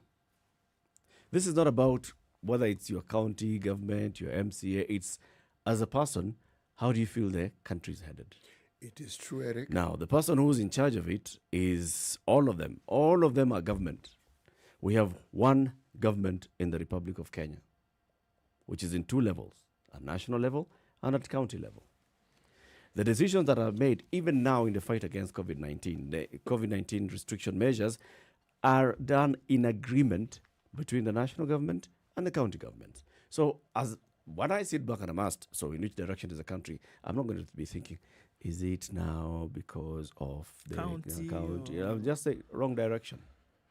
And then look at the last time this poll was conducted was in December 2020, where 56% of people had said wrong direction, and 2% had said they don't know. Neither right nor wrong direction was 24%, and right direction was 18%. 3 months later, 65% feel it's going in the wrong direction. All the others are reducing. Those who thought that it's going in the right direction have reduced from 18% to 14%. Those that don't know whether it's going in the right or wrong direction, 24% have reduced to 20%, and now it has increased to 65%, those who are clear in their mind, wrong direction. It's about their life. County government, national government, you guys go and sort yourselves out up there. But as far as I'm concerned, as a citizen, as a tax-paying citizen of the Republic, whether I'm paying taxes, levies, fees, whatever, I feel this country is heading in the wrong direction. Kicking the can down the road. You see, we cannot say that a thinking people like the Kenyans that we are, and the discerning people that we Kenyans are, and the understanding people that we Kenyans are, cannot distinguish between where the problem really lies. Why this is an issue with me is this. If the problem is always somebody else and it isn't you, then it means even a problem that you could tackle yourself, you will not tackle. Because your mindset will be, somebody else. Yes, allocating it to somebody else and it being somebody else's problem, when in reality, it is actually yours and you can do something about it. This is really where my problem, because it seems to be a national narrative that every time something is wrong, instead of dissecting the issue and asking specifically what are we dealing about, your mind doesn't even pause. It goes straight, government, straight. Now, that is the easier thing to do. It is more comforting because then it is outside your reach. There is nothing you can do about it, and you know exactly where the problem is. And so what can you then do? You, a simple citizen, you, the solitary citizen, you, the disempowered citizen, what can you do? On this question, if we're looking at the dissatisfaction that people feel that is hinged to economic activity or lack thereof, how then would citizens be able to make a difference in this particular area where they're looking at the economy and things have gone bad, where they're looking at the economy and then things like COVID have come in and interrupted what would be a normal flow of economic activity? And if we're asking that question, then what can you actually do? What can Kenyans do in this case? Individual Kenyans who normally would point to government and say that you actually need to fix this. So you're saying in my view, right now, looking at some of the economic issues, it would be government to fix it. It is understood what the role of government is. I am saying this, that if the mindset is that there's always someone to blame for the problems that you have, then you do not ever think in terms of what really else can I actually do. Forget me as an individual, the society, the community I belong to, the people who I consider my relatives, my neighbors. It's always somebody else. And it is easier to take that path, and it is easier to be comforted by that path. The unfortunate thing is that it doesn't change your circumstances. Okay, yeah, that's all true, CT. But the reality is that there's what you do and there's what you have you expect your government to do. Now, all that in totality, you ask the question, do you think the country is headed in the right direction? You're not being asked, do you think the president is performing well? This is not that question. Do you think the government is doing... This is not that question. It's, do you think the country is headed in the right direction? And the follow-up question to that was, you have mentioned that the country is heading in the wrong direction. What are your reasons for thinking so? And people are saying high cost of living, unemployment, COVID pandemic, bad politics, rampant corruption, poverty, poor governance, country not being led well, poor infrastructure. You see now the reasons for poor governance, bad politics, rampant corruption are getting single digit. Biggest digit is high cost of living. Of course, the high cost of living is the effect of all these other things, the poor infrastructure, poor governance, poverty, rampant corruption and all, and bad politics. You could say those are the causes of what is now ending up as being a high cost of living. But the question is, in the end, with all those things that we are looking at, including tribalism, poor quality of education, unequal distribution of resources, BBI, increased insecurity, big external debts, quality of education, those are things that your government should be looking at. And that's why you have a government, to look at and make sure that, okay, everything considered, we are balancing, we are financing the right things, we are getting money from people, we are putting money in the right pockets, so that people are then facilitated to feel that their life is improving. You know, the country didn't start going in the wrong direction when this particular poll was taken. Nope. No. Neither did it start going in the wrong direction last year. Okay? Nope. If it's direction, it's been going in the wrong direction for a long time. And why I'm sticking to this particular issue, I am saying that we do not seem to want to look at the details of the things that we do to bring about. We didn't bring COVID. We didn't bring bad governance upon ourselves. In a sense, we did actually. But every time there are efforts to complain, for instance, over this issue that we're going to be discussing in the next hour, I have no issue with someone thinking they're contributing to a discussion by being a social media warrior. None whatsoever. Somebody who feels that the best way to go about this matter is to protest in the street, no problem whatsoever. The problem I have is when some people seem to think that part of the contribution to the discussion is to give the impression that the contribution that other people make is inferior and that they understand an inferior one.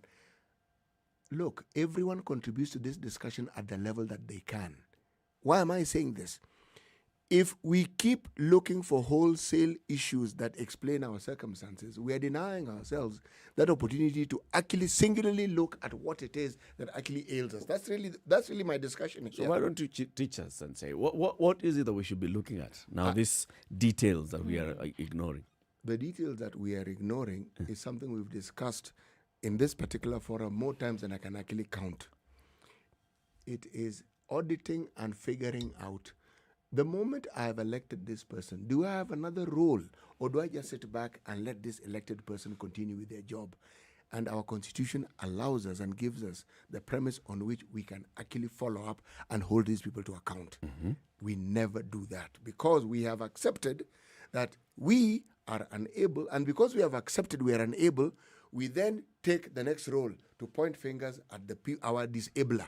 And we look at the disabler and it's the government. That is the point that I'm actually trying to make. I'm trying to say that there is very little that you can actually do to create employment if you're a citizen. There are certain things that are outside the bounds of your capacity. Oh, that is the job of the government, right? It is their job, first and simple. But then after it is their job, all right?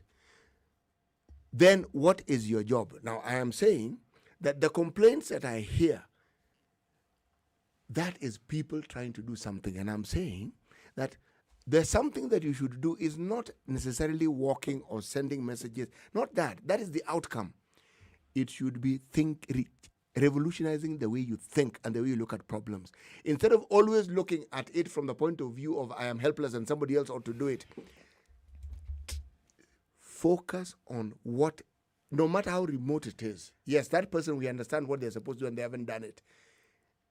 Pointing a finger at them isn't going to change your circumstances. So what then do you do to change your circumstances? That's really what I'm saying. That revolution word that you've brought in there. Yes. In what form is this revolution coming? Revolution is not going into the streets and burning tires and breaking windows. That is not revolution. That is pandemonium and causing chaos. Revolution is changing the way you think and focusing on what you can do to make your life better. So as I focus on what I can do what is happening to that other person who's supposed to be facilitating? And this is the person who, You see, every shilling that I'm earning, 30% of it is going to that person. You see, Eric, Actually, 50-something%. If you follow the trajectory of my thinking, I would not even look at this huge amorphous body called the government. I would look at the person who's closest to me and the person I actually participated in bringing, in electing. I would look at my MCA, I would look at my MP, I would look at the people closest to me who are supposed to bring this thing closest to me. And I would ask myself, what do I do to make this person accountable so that whatever powers they have in helping me are actually actioned to the fullest? Because that little thing that we can do, we don't do. But we focus on the bigger issue, which we have absolutely no control over. So practically, what is it that you would do? So yes, I'm sitting here today. I've lost a livelihood. I don't have a job. I'm looking at, okay, I have all these costs to meet. I have a life to live. I have children to take to school. And I have an MCA. So what do I do with the MCA? It's not you. It is you and the people who elected him. What do you do? If you can form a circle, if you can be part of a church committee, it means you've understood exactly how you can work together. These very groups that you already have, how do you get them to ensure that this person understands they have a responsibility? You already have the means. It's not that you don't have the means. How do you pressurize this person to understanding that, I'd better do something here? Because it's an election around the corner. How do you ensure? How do you then move it to a bigger body and say, folks, let's go and talk to this governor of ours or our MP and see what they can do? We never talk to these people. We never actually, in these groupings that we already have, we never actually go and say, look, we want to have a chat with you. So I'm almost hearing you say, CT, that if people are feeling this pressure to the amounts and levels to which they are feeling them, then the way in which you can actually contribute to making sure that these problems actually start to die off is by coming together and having worthwhile conversations, discussions with the people who can make a difference. But there are people who are supposed to do these things for you at the level closest to you. So are you we don't then touch saying, them, we don't talk about them, we don't talk to them. So are you saying that because those conversations are not taking place, according to you then, that people then are not at the point whereby they're frustrated enough? I am saying that if they are talking, they're not talking enough. Okay. And they aren't talking in large enough numbers. There are people who probably don't feel they need to talk to these people. You need to get these people who don't feel they need to talk because they're all part of this community. I do agree that revolution is not just in the street causing chaos and mayhem. And if you look at the major revolutions that took place around the world, it all began. The brink was that in the way in which you think, and thinking doesn't mean that you now have this utopian, euphoric way of thinking. It just means that sometimes you think, I am not going to take this anymore. And I am going to be the one to decide to do something about it and join up with people who are of like mind. Yes. And I think that having a conversation with, I think that if you look at the revolutions that took place around the world, certain people said, you know what, enough is enough. And now let's change it from the Reformation, from people like Martin Luther King and then people like Martin Luther himself. This was it, that he said, okay, you know what, Gandhi, we need to stop. Those are the people I'm thinking of. Stop thinking like this. However, I hear you also saying then that if you're taking a conversation to your MCA and maybe they don't necessarily do something about it, the decision then you make after that is to put in somebody who will do something about it. Why don't but you the take a MCA break? knows that. Let's take a break because I want to come and say that people actually do these things that you guys are talking about. No, they don't. Where? The only thing that you're not seeing them is that them going at you holding twigs every morning to the MCA's office, but they actually do go to have conversations with their leaders. Conversations, not twigs. 7 minutes through 8 o'clock. Let's take a break on KTN Home. This conversation continues. What is it that people are saying? 65% of Kenyans saying that the country is heading in the wrong direction. 63% rather saying that the country, 65, yes, 65% saying the country is going in the wrong direction. You give them a discount. Why? Keep it right here. This conversation continues. We also now will bring this conversation into what was happening on Saturday. People got held up on the roads. Police were enforcing a curfew, and there was all this hue and cry and anger from the public. Was it misdirected or was it not? This is the Situation Room, the only way to start your day. Spice up your life. Mature, intelligent talk every morning. Spice up yourself.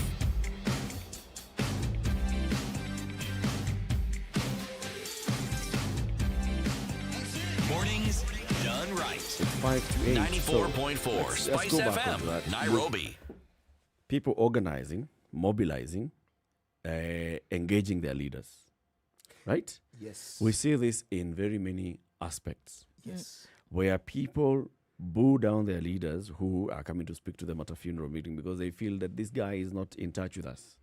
Where people do not even want to talk to their leader because they feel this guy is not in touch with us. Or people actually stop their leader and they demand something. Or people go and plant bananas because the road has not been done. Or people go to a school and they want to eject a headmaster. These things are happening. Yes. When it comes to the issues of now, what is our government doing, okay, in this issue of fighting against COVID-19? There's conversations that are happening that are directed at the national level because this is a national issue. Eric, look at what unions do. Huh? Mm-hmm. The very existence of unions underpins what I'm saying, the understanding that, this thing, if we go individual, we're not going to hack it. We need to go as this body and then we'll have representatives, meaning there is this mass of thinking represented by this particular union and these individuals who are their leaders who then speak on your behalf. I'm not talking about something that is not understood. I'm talking about activating something that already exists and using it for your benefit. Because if you can agitate for what you want, my friend, you can always also find solutions within what you have. Many unions, the example that we like giving of the West, I must give now, don't just have a body that exists and keeps talking about pay rise, pay this, pay the other. No.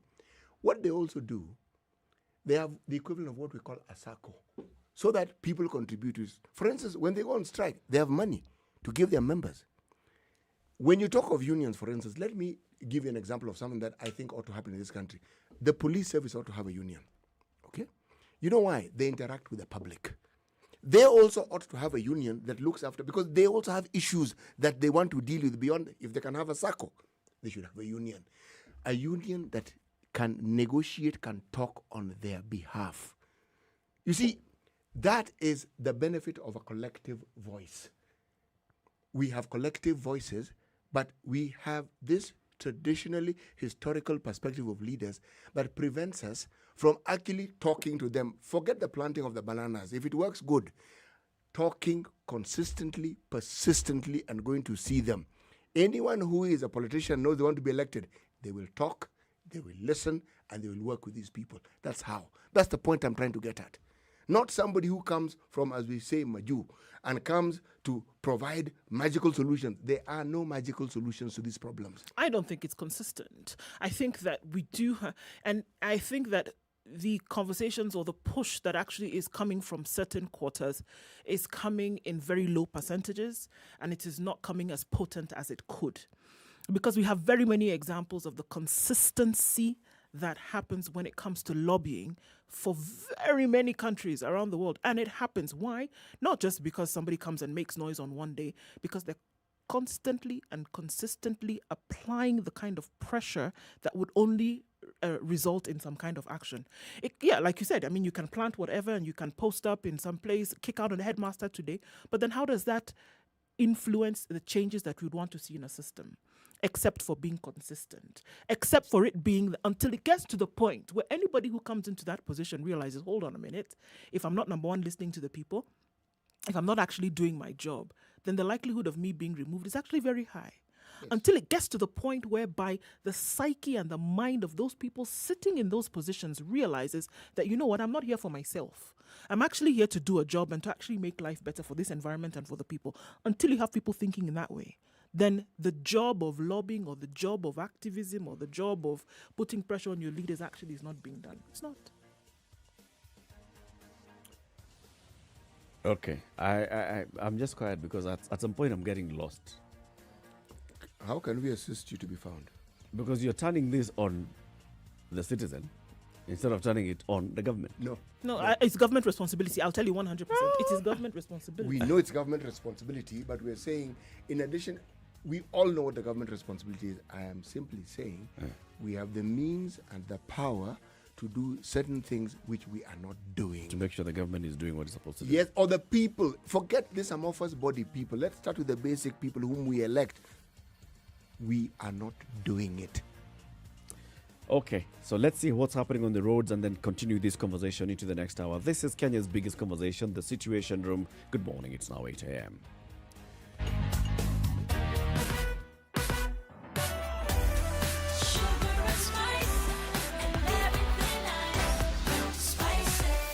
Spice up your life. 102.5 Spice FM, Kisumu. Yep, so let's look at Jogger Road coming out from that direction, going towards the city. There is quite some traffic this morning. Outer ring, jam-packed, bumper to bumper as you're trying to get in and out of the city. We need to be careful for this one, guys, because it looks like it's not letting up anytime soon. So Jogger Road also packed all the way from Hamza, and in both directions, actually. As you head out to the city, going towards Landis also, that is bumper to bumper. From the SGR through to General Motors, the road is quite narrow, construction going on, so it's Monday morning, things are a bit crazy. Going towards Westlands, some visibility issues coming from Kikuyu, coming down through the 87 onto the bypass at Red Hill. So watch out for that as well. Where do we still have it? Bagathi Way, slow into the city. Coming from Langata Road, also then going towards Mombasa Road. Guys have to go roundabout. And because of that, it's going to slow down a bit. Going towards the southern bypass, also from the Likoni interchange, that's a bit of a jam there as well. The CD route, that accident has been cleared up, so that seems to have opened up without too much of an issue. Let's bump heads in a bit and see what it looks like in a short while. SpiceFM KE on Twitter, let's talk there. In case you run into an issue, text as well, 40127.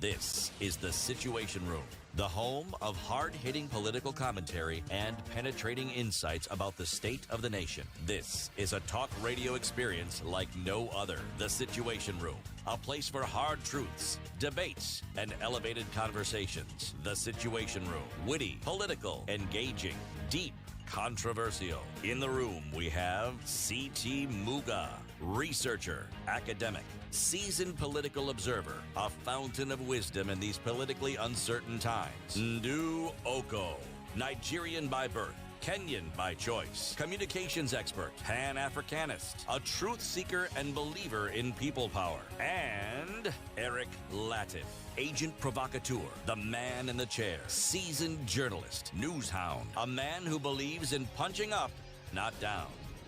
This is the Very good morning to Situation you, Room. and thank you very much for tuning way. into the Situation Room this lovely Monday morning, 19th day of April 2021. City, as we begin this hour, remind us today's proverb. Right. A family is like a forest. When you are outside, it is dense. When you are inside, you see each tree has its place. A family is like a forest. When you're outside, dense. When you're inside, you see every tree. Every tree. With all its glory. Yep. And all its weaknesses. Okay. Good conversation. Now, let's reflect the conversation from what we've just been talking about. This latest poll by Infotrack, 65% of people who are polled here saying the country is heading in the wrong direction. And this is a higher number than those who were polled in December. Also a higher number than those who had been polled in 2019. Increasingly, more and more people saying that they feel that the country is heading in the wrong direction. And then let's look at what was happening over the weekend and the kind of bile that was being expressed, especially on social media, and those that were caught up. So, on Saturday, the security agencies decide that they want to enforce curfew. So they erect roadblocks on major highways, Thika Road, on Wayaki Way, on Langata Road, past 8 p.m. curfew time. Very, very many motorists got caught up in this. And we're talking about thousands of vehicles on the road at that point. And the kind of images that were coming out of Thika Road in particular was you could see snaking traffic, kilometers upon kilometers of vehicles just stuck up because the police have blocked the road and said, mlikuwa mnaenda wapi? Ni curfew. Unaenda nyumbani, ulisikia wapi? It is curfew time. What was the issue? The issue was this government is being draconian. This government is basically coming up to enforce a law without putting much thought into the mode of enforcing this law. So we are inconveniencing people who have been caught up in this traffic. Number one, let's look at the emergency services. So yes, there are very many ambulances that we can hear that have been caught up in this traffic. Two, there are people who are trying to take their loved ones to hospital to seek health care in an emergency situation. Three, there are people who got caught up in this traffic, not because they were not willing to comply with curfew, but because common sense. We have finished, we have closed work. I work at certain establishment. We have closed at 6 p.m. I have gone to the bus stop. I have not found a matatu. I have boarded a matatu at 7:30. There was traffic. I got caught up. Munataka nifanye nini? There was all these bile and bile and bile from the people. And then there was also the other side of the conversation. Look at the images that we saw coming from these roads. Look at the number of vehicles that we can say, now these are essential service vehicles, ambulances. These are essential service vehicles, food trucks.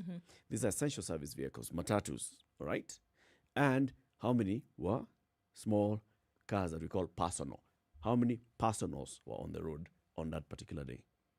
So can you say that even those who are driving the personals were also caught up in traffic, were caught up because they closed the work late, were caught up because they were waiting for traffic, or for matatus and they could not get... What reason did they have for that? And a whole debate ensued, left, right, and center on social media. And people saying, bottom line is the government did not have to enforce this particular rule in this particular manner. What was your feeling of it?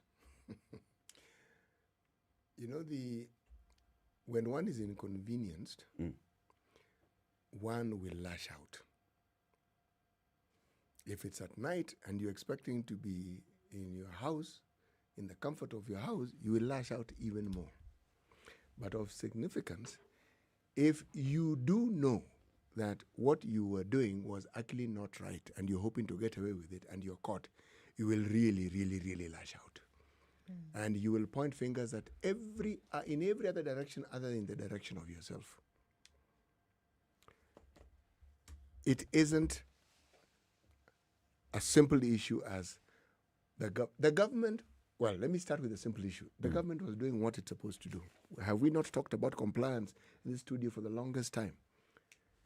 The government set up roadblocks. The implication seems to be it was intentionally meant to be punitive. Was it? Roadblocks existed long. It was insensitive. Roadblocks, if you are in a hurry, you will think they're insensitive, but roadblocks are always there. How many times have I have mentioned the number of times you are driving long before COVID. You drive from Kisumu to Nairobi in the evening. Count the number of roadblocks you will encounter. AKA toll stations. Yes. There are so many. You even wonder, when am I actually supposed to arrive at my destination with all these toll stations or with all these police blocks? But I dare say there is a reason why they have them. If you leave the toll station narrative aside, and they do serve a certain purpose. So, this particular one, during COVID, your guess is as good as mine. There's a sinister attitude here that is being suggested that the government was operating with when it set up this roadblock, right? That, okay, let's see, when it set up these roadblocks around the city. And that's what is coming out from a lot of the discourse that we see taking place now, that they actually wanted to see, number one, us sleep on the roads. They didn't want us to get through. They don't understand that when we're coming from work, there's going to be traffic. But I think one of the things that we look at here is that, number one, there was a curfew in place. And it then goes to show that it was not being enforced up until this weekend, because we haven't seen anything like this in the manner in which we saw it, at least not for the last 3 weeks, right? Is there merit in saying that the government wished something sinister for its citizens by setting up the roadblocks in the manner in which they did, to enforce the curfew that they had put in place, number one, because they saw that people were not complying? And then, was there some mismanagement on their part? I think we saw as much. I think it's what was reported today in the dailies that we see. They said, look, We need to have a better way of managing this traffic because there were so many elements that contributed to this. There was overwhelming traffic on many of these roads on that day. But at the same time, this roadblock was put in place. Let me ask the question before you continue. Were the roadblocks set up at exactly 8 or were they set up at 5 in the evening? I'm not sure. Well, the implementation of the roadblock was from 8 p.m. after curfew hours. So, we are saying that so all the before vehicles... that, you could have moved. All the vehicles that were caught up in this snarl-up was after 8 o'clock. After 8, yes. And did we know that there was a curfew that begins at 8? Yes. And had it been in effect for some time? Yes, it had. It had been in effect for 3 weeks at least. This compliance that is represented by roadblocks, had it been in effect since the implementation of this? Not that I've heard of. So would you then say that it was assumed that the norm was, yes, we know there's curfew, but we'll get away But out. the enforcement of it was not at this level. So the complaint was about the enforcement of it. The complaint was about the manner in which it was being enforced.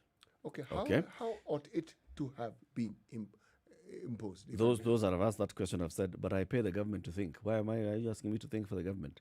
What would have made it more comfortable? The point is, understand where I'm coming from. What would have made it more comfortable? It's not everybody who was on the road at 8 p.m. who was basically willfully flouting the regulations. True. That's very true. There are people who came there because they had gotten caught up somewhere. They had they had the full intention of being home indoors by 8 p.m. Yeah, they were not. Absolutely. And then there's merit in saying that those who were then are the ones who got these folks in trouble.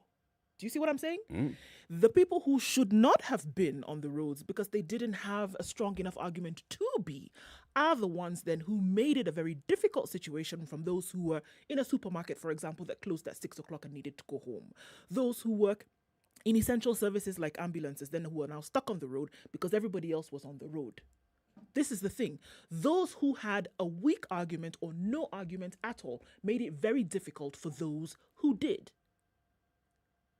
They made it very difficult for the others who would have said, look here, I understand what you're saying. I would have complied on a normal basis or in an ordinary situation. But here I am stuck on the road because there's a whole host of other people who shouldn't be on the road. We had some people who are even taking selfies and saying, here I am stuck on the road. What are you doing there? And that's the question. Why were you there? I was caught up in traffic. Time? But now look at these other people. Now, for example, if we had a situation where a couple is taking their child to hospital, and there are other people who should not have been in traffic at that time, should have complied with the curfew rules and measures at that time. And then you had somebody who was leaving work, which is perfectly understandable, and then got stuck on the road and was going to be late. Or you had somebody who was going to hospital on their shift. Or you had somebody who was closing from a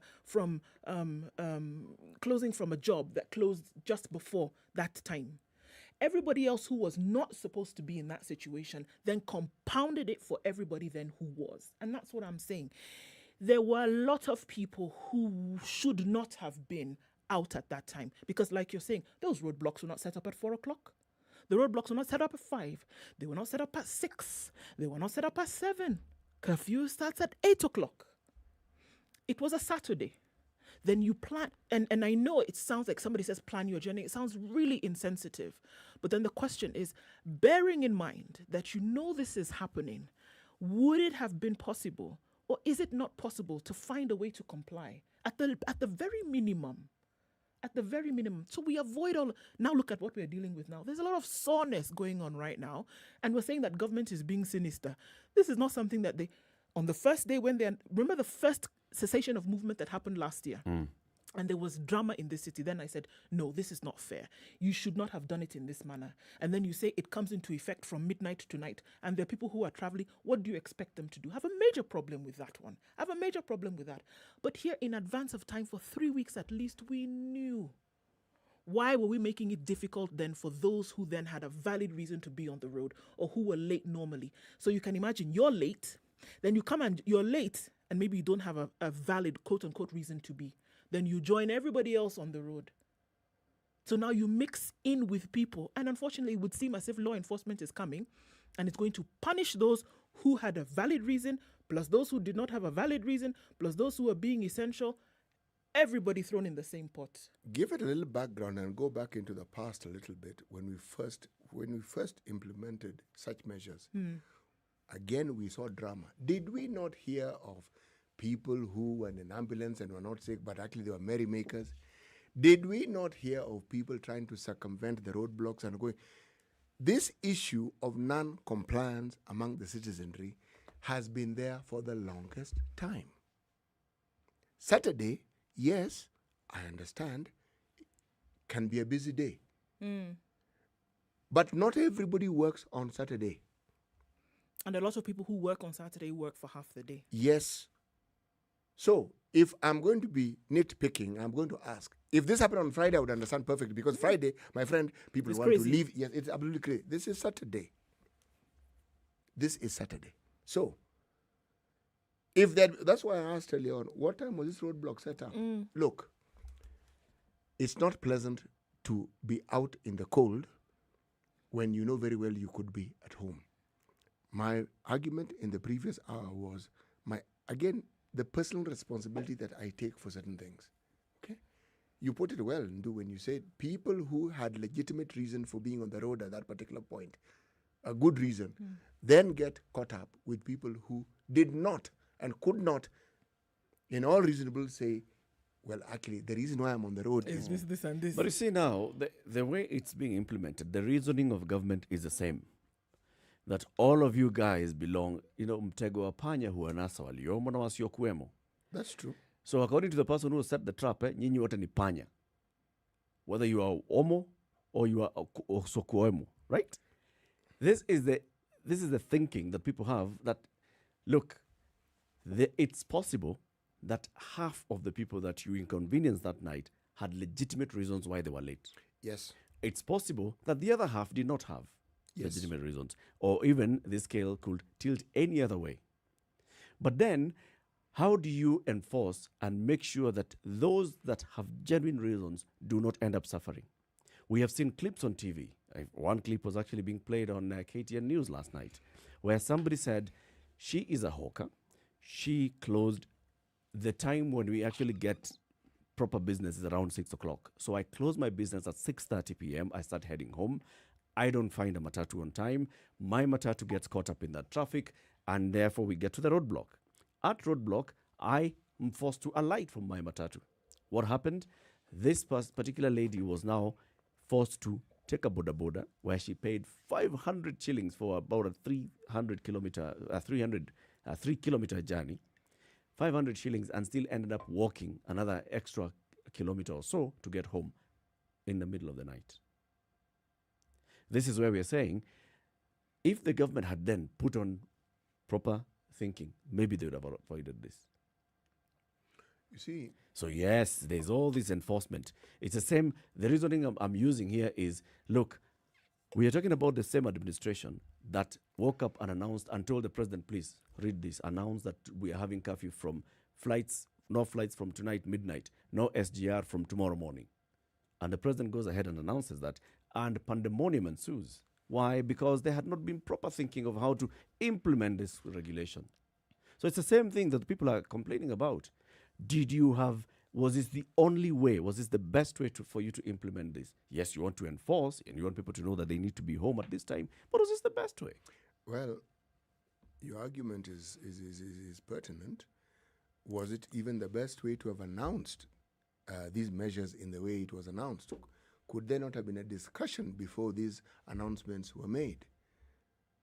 But by the same token, is it possible that we as Kenyans love the idea of being stopped at roadblocks, or we love the idea of being stopped when you're overspeeding?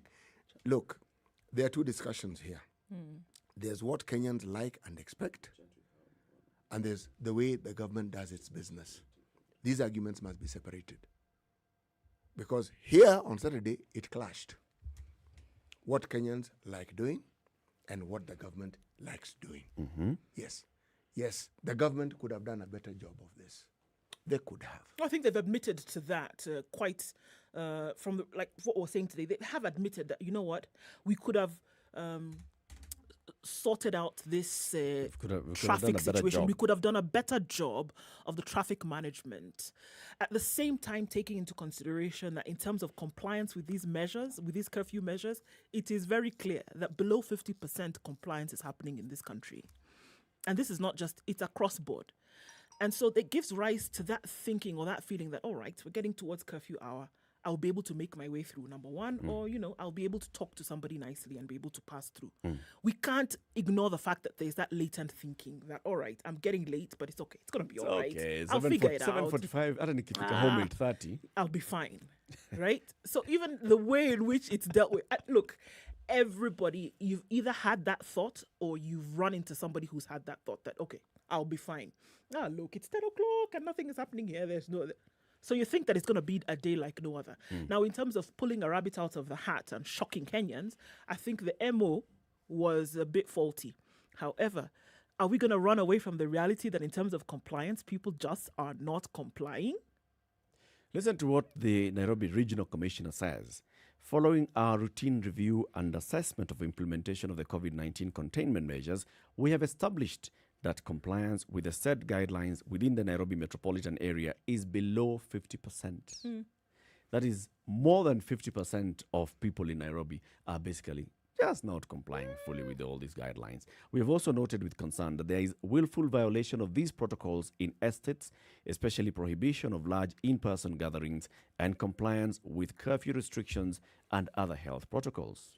In light of the above, we want to remind Kenyans that each life matters and we must all take part in breaking the chain of transmission of the virus. However, stringent these rules may appear, they are imperative for our survival. As such, civic responsibility is a more potent weapon in this war than enforcement of the guidelines by the police. The regional commissioner is saying civic responsibility is actually the one that's going to help us fight this thing better than stringent enforcement by the police.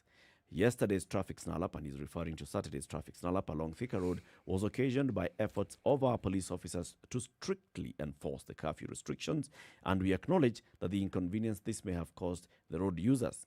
Going forward, our traffic management will be reviewed and enhanced to facilitate smooth transition into curfew hours. And these old guys are picking up and saying, going forward, you will review. Why didn't you think about all these things before? Why do you just come and put a roadblock in the middle of the road and say, yeah, because people are not complying, this is what we are now going to do? Surely, you could have thought better. Now, look at what ended up happening. They thought better. A lot of inconvenience. They knew exactly what they were doing. Very sure. 22 and a half minutes after 8. Let's take a break and then come back and continue this conversation. Now we look at the actual effect of this compliance and non-compliance of COVID-19 rules on the citizens. And as we do that, let's hear. This is what the Kasarani OCPD, Peter Mwanzo, was saying yesterday at the roadblock on Thika Road, where now there was free, proper flow of traffic last night. Order ambayo ilikuwa announced na His Excellency the President. Tumepanga namna hii, service providers ambao wanafanya kazi, ambulance, na wale watu wanao barua za kuweza kufanya kazi wakati wa curfew, watatumia the inner lane, ile ambayo inaitwa speed lane. Wale wanatoka Thika watatumia hii lane ya pande hii. Wale wanatoka Nairobi watatumia hii lane pande hii, the inner lane. Hao wengine wanatoka popote wanapotoka watumie hii line nyingine, so that we can help. Ambulances must use the inner lane. So that is the arrangement that we have. We say that we're going to be here na tuko hapa leo. Wale wote ambao wanachelewa tutakaa nao hapa mpaka asubuhi. This is the Situation Room, the only way to start your day. Spice up your life. It's time to answer questions that are worthwhile. The Big Quiz Show is here. Register to play from the comfort of your home by SMSing the word JOIN to 23774. Then watch the live show on KTN every Sunday from 8 p.m. where you could have a chance to win a melee. The fastest and most accurate answers are guaranteed to win. The Big Quiz Show, Sundays at 8 p.m. only on KTN.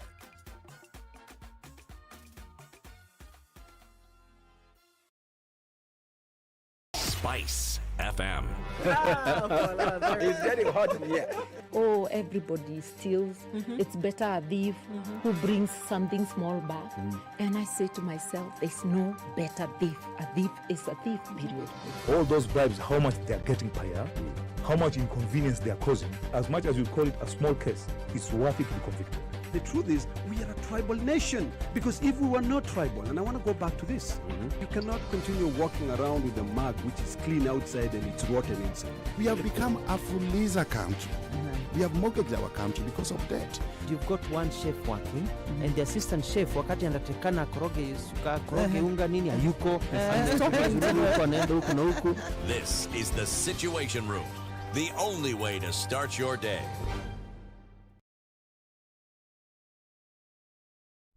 Classic soul, R&B, smooth jazz, neo soul, and nostalgic ballads. Make some noise.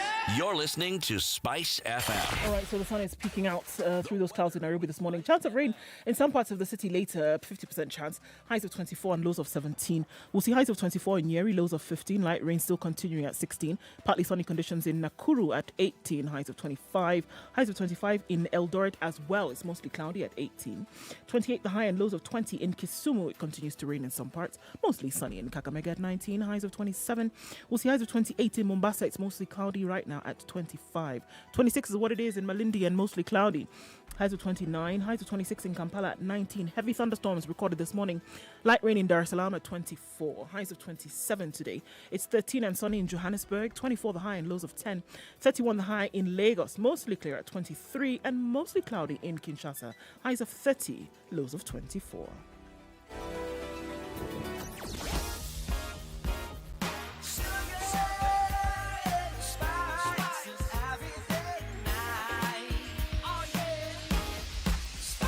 All right, so we're still seeing some traffic on Mombasa Road this morning. It's going to be that way for some time, guys. Just have to sit tight on this one through into the city, in and outbound. We know what's going on the roads, guys, so please be careful. Industrial area.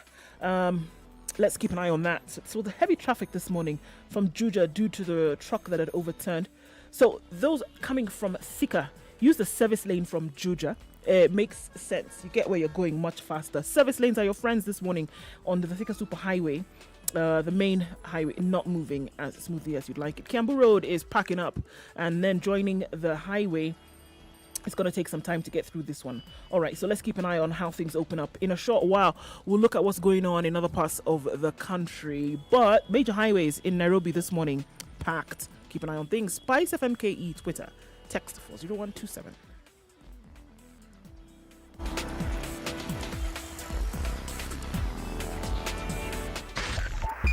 Spice FM. Nyeri. Mature, intelligent talk every morning. Spice up yourself.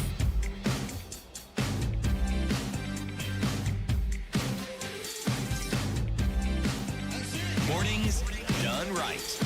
94.4 Spice FM, Nairobi. Spice FM, KTN Home and online. So you've just heard what the OCPD focuser was saying, Peter Mwanzo. And let me just play again this part that he said. People who flouted these rules and are caught up will stay here until morning. We have COVID, and COVID is real. Kama mtu ni service provider, atatumia the inner lane. We are preserving the inner lane for the private survey. Hao wengine tutakaa nao mpaka asubuhi. Until morning we are here. There was a warning yesterday, so today we are implementing it. Yep, the police boss was speaking yesterday and he was live on KTN Home. And this is the same place, same roadblock, but yesterday there was better flow of traffic. So the issue is, what happened on Saturday? How did we end up with so many people being inconvenienced on Saturday? Remember as well, traffic on Saturday, traffic on Sunday, not the same. Traffic on weekdays, traffic on weekends, not the same. No. You actually, in some cases, have more traffic on Saturday because people are out and about, crisscrossing, doing very many other things. Umeenda kuangalia beacon ya shamba wapi. You've gone to visit somebody there. Very many things that people are doing, cramming them up on the same Saturday because Sunday is Beacons church at night. No, during the day, and then you got caught up in traffic. You are combining very many things that you're doing on a Saturday. So you end up getting caught up. There are people who are saying, yes, this is about livelihoods. And I'm looking at, so what's the practicality of me being at home by 8? I will try to be at home within the 8 o'clock hour, but not necessarily I'll be home by 7:58.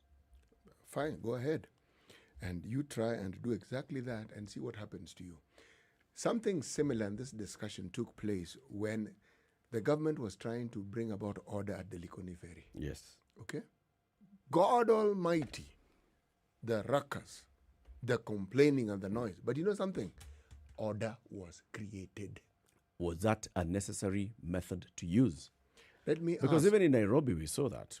Police officers were basically whipping truck drivers and matatu drivers. You know, far be it from me. Serikali ya ukoloni. Far be it from me to condone violence. But also, I want to ask the question, was order restored? This is COVID. The reason why this issue of order was being spoken about was because this order creates a situation, an environment in which the virus will proliferate and more people will get infected. So here you are, you want to create order. What then do you do? That is the question. And you're saying they could have done something different. I think the government's idea on this thing is completely different from ours. They believe that the only way you get to control people is by not just talking to them, but by doing something that will send the message home. So there was a lot of anger by the people who were caught up in that traffic. There was a lot of anger by people who were watching this from the comforts of their home, and they had actually they had complied with the COVID-19 restrictions. They were at home, but they were still angry at what the government was doing. And there was a lot of that bile, even on social media. Was the anger at what they saw happening, was the anger at the government? Because the people anger who was angry at with the the government government. anyway. There's some people who are angry with the government, and then there's an Yes. opportunity for that to come out. And people were saying, now, look at this government. This government is clearly aware that we are like this. Wametufika hapa. And then they're pushing it by doing these kind of things. And that's why there was that kind of outpouring of anger on social media. Hashtags coming up, being born, and people saying, no. If these guys continue like this, they have wataona. Watakipata cha mtemakuni. Let me ask you something. A week ago, Saturday, everybody kind of skated by. And I'm sure that you find quite a lot of people who got into their homes at 10 kind of thing. They did whatever they needed to do to get home at 10. There was no complaint. There was no government that was being terrible. There was no government that was saying, oh, you know what? There was nothing. Nobody was saying this terrible government. I got home past flouting the I rules? flouted the rules, but Yes. I got home. Nobody.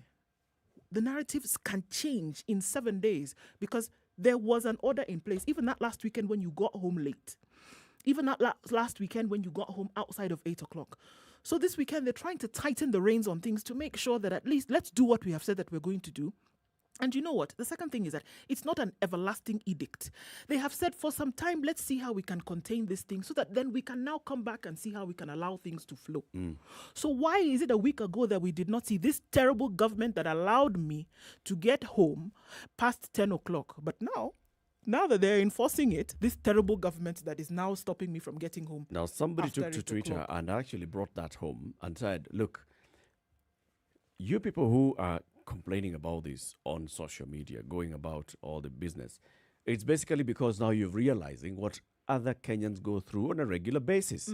Even as we talk about there has been no enforcement, there has actually been enforcement. The only thing that was not happening was roadblocks. But go to very many estates and they'll tell you, police have been moving around and you're caught, you're bitten, you're arrested. All these things have been happening. It's been happening to everybody. In estates, not those estates of yours, but in the other estates of the Watus, right? And that's what the Watus feel. So this person went onto social media and said, I hope you middle class realize that the roadblocks last night had little to do with the virus and a lot to do with putting you in your place.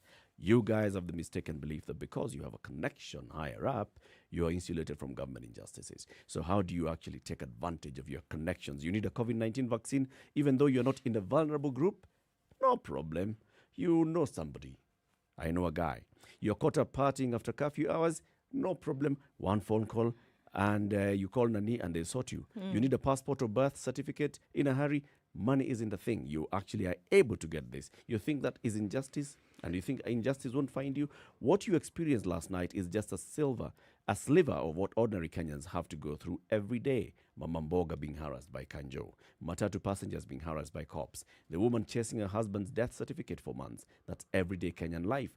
When the president calls for a lockdown that makes no sense and thousands of Kenyans lose their livelihoods, but you refuse to protest it because, well, your employer still allows you to work from home and your only inconvenience is that the neighborhood bar is officially closed. But you know, when Gava refuses to equip public hospitals and county governments fire their health workers for protesting deplorable working conditions and delayed salaries, you keep quiet. You think it's a big deal because your medical cover is still active and you can go to the private hospitals. All these things that you're seeing now, because you've been blocked from getting home on time, this little minor inconvenience, people go through these inconveniences on a daily basis. This is what people go through.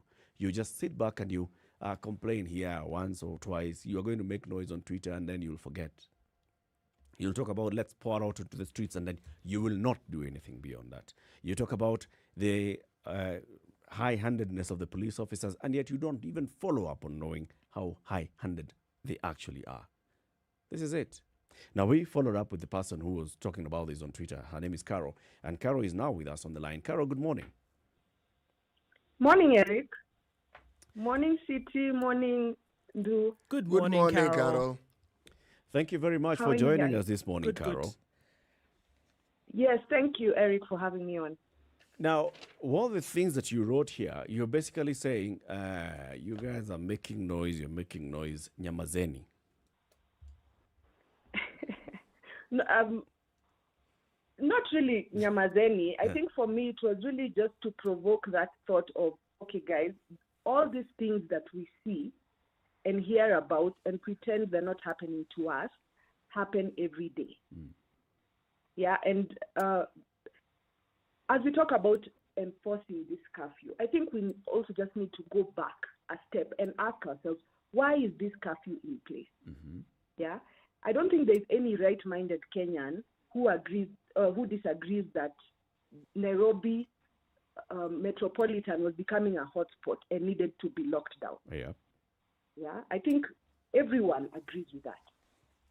What the question we should be asking here is, okay, fine, you have locked down the county, so we can't move from the 5 counties to other counties, which is fine because you're trying to contain a pandemic. Now, when we ask, okay, so what is the end game of this 8 p.m.? Okay, you have closed the bars, you've closed the restaurants, so people are not congregating in large numbers. Okay, so why exactly do we need to be home by 8 p.m.? What was so wrong with 10 p.m. that wasn't working? Okay, we also need to remember that people's livelihoods have been under siege for over a year. Yeah, if we're talking about the hotel industry or the hospitality industry, these people have suffered. Yeah, people only started opening their doors at the beginning of this year. And less than 3 months later, we have shut them down. People need to find alternative livelihoods. Yeah. We're very alive to the fact that traffic in Nairobi is a nightmare, either by design or by accident. Yeah. If you go onto Wayakiwe is a hot mess. If you go onto Mombasa Road, if you go onto Jogo Road, basically all the roads in this Nairobi metropolitan are a hotspot. So when you tell people they need to be home by 8 p.m., is it realistic? Okay, and that should be the bigger question at this point. So basically for me, what I was trying to express is that all these issues that come with bad governance, yeah, because this is a year later, we should be talking about vaccinating people within this zone.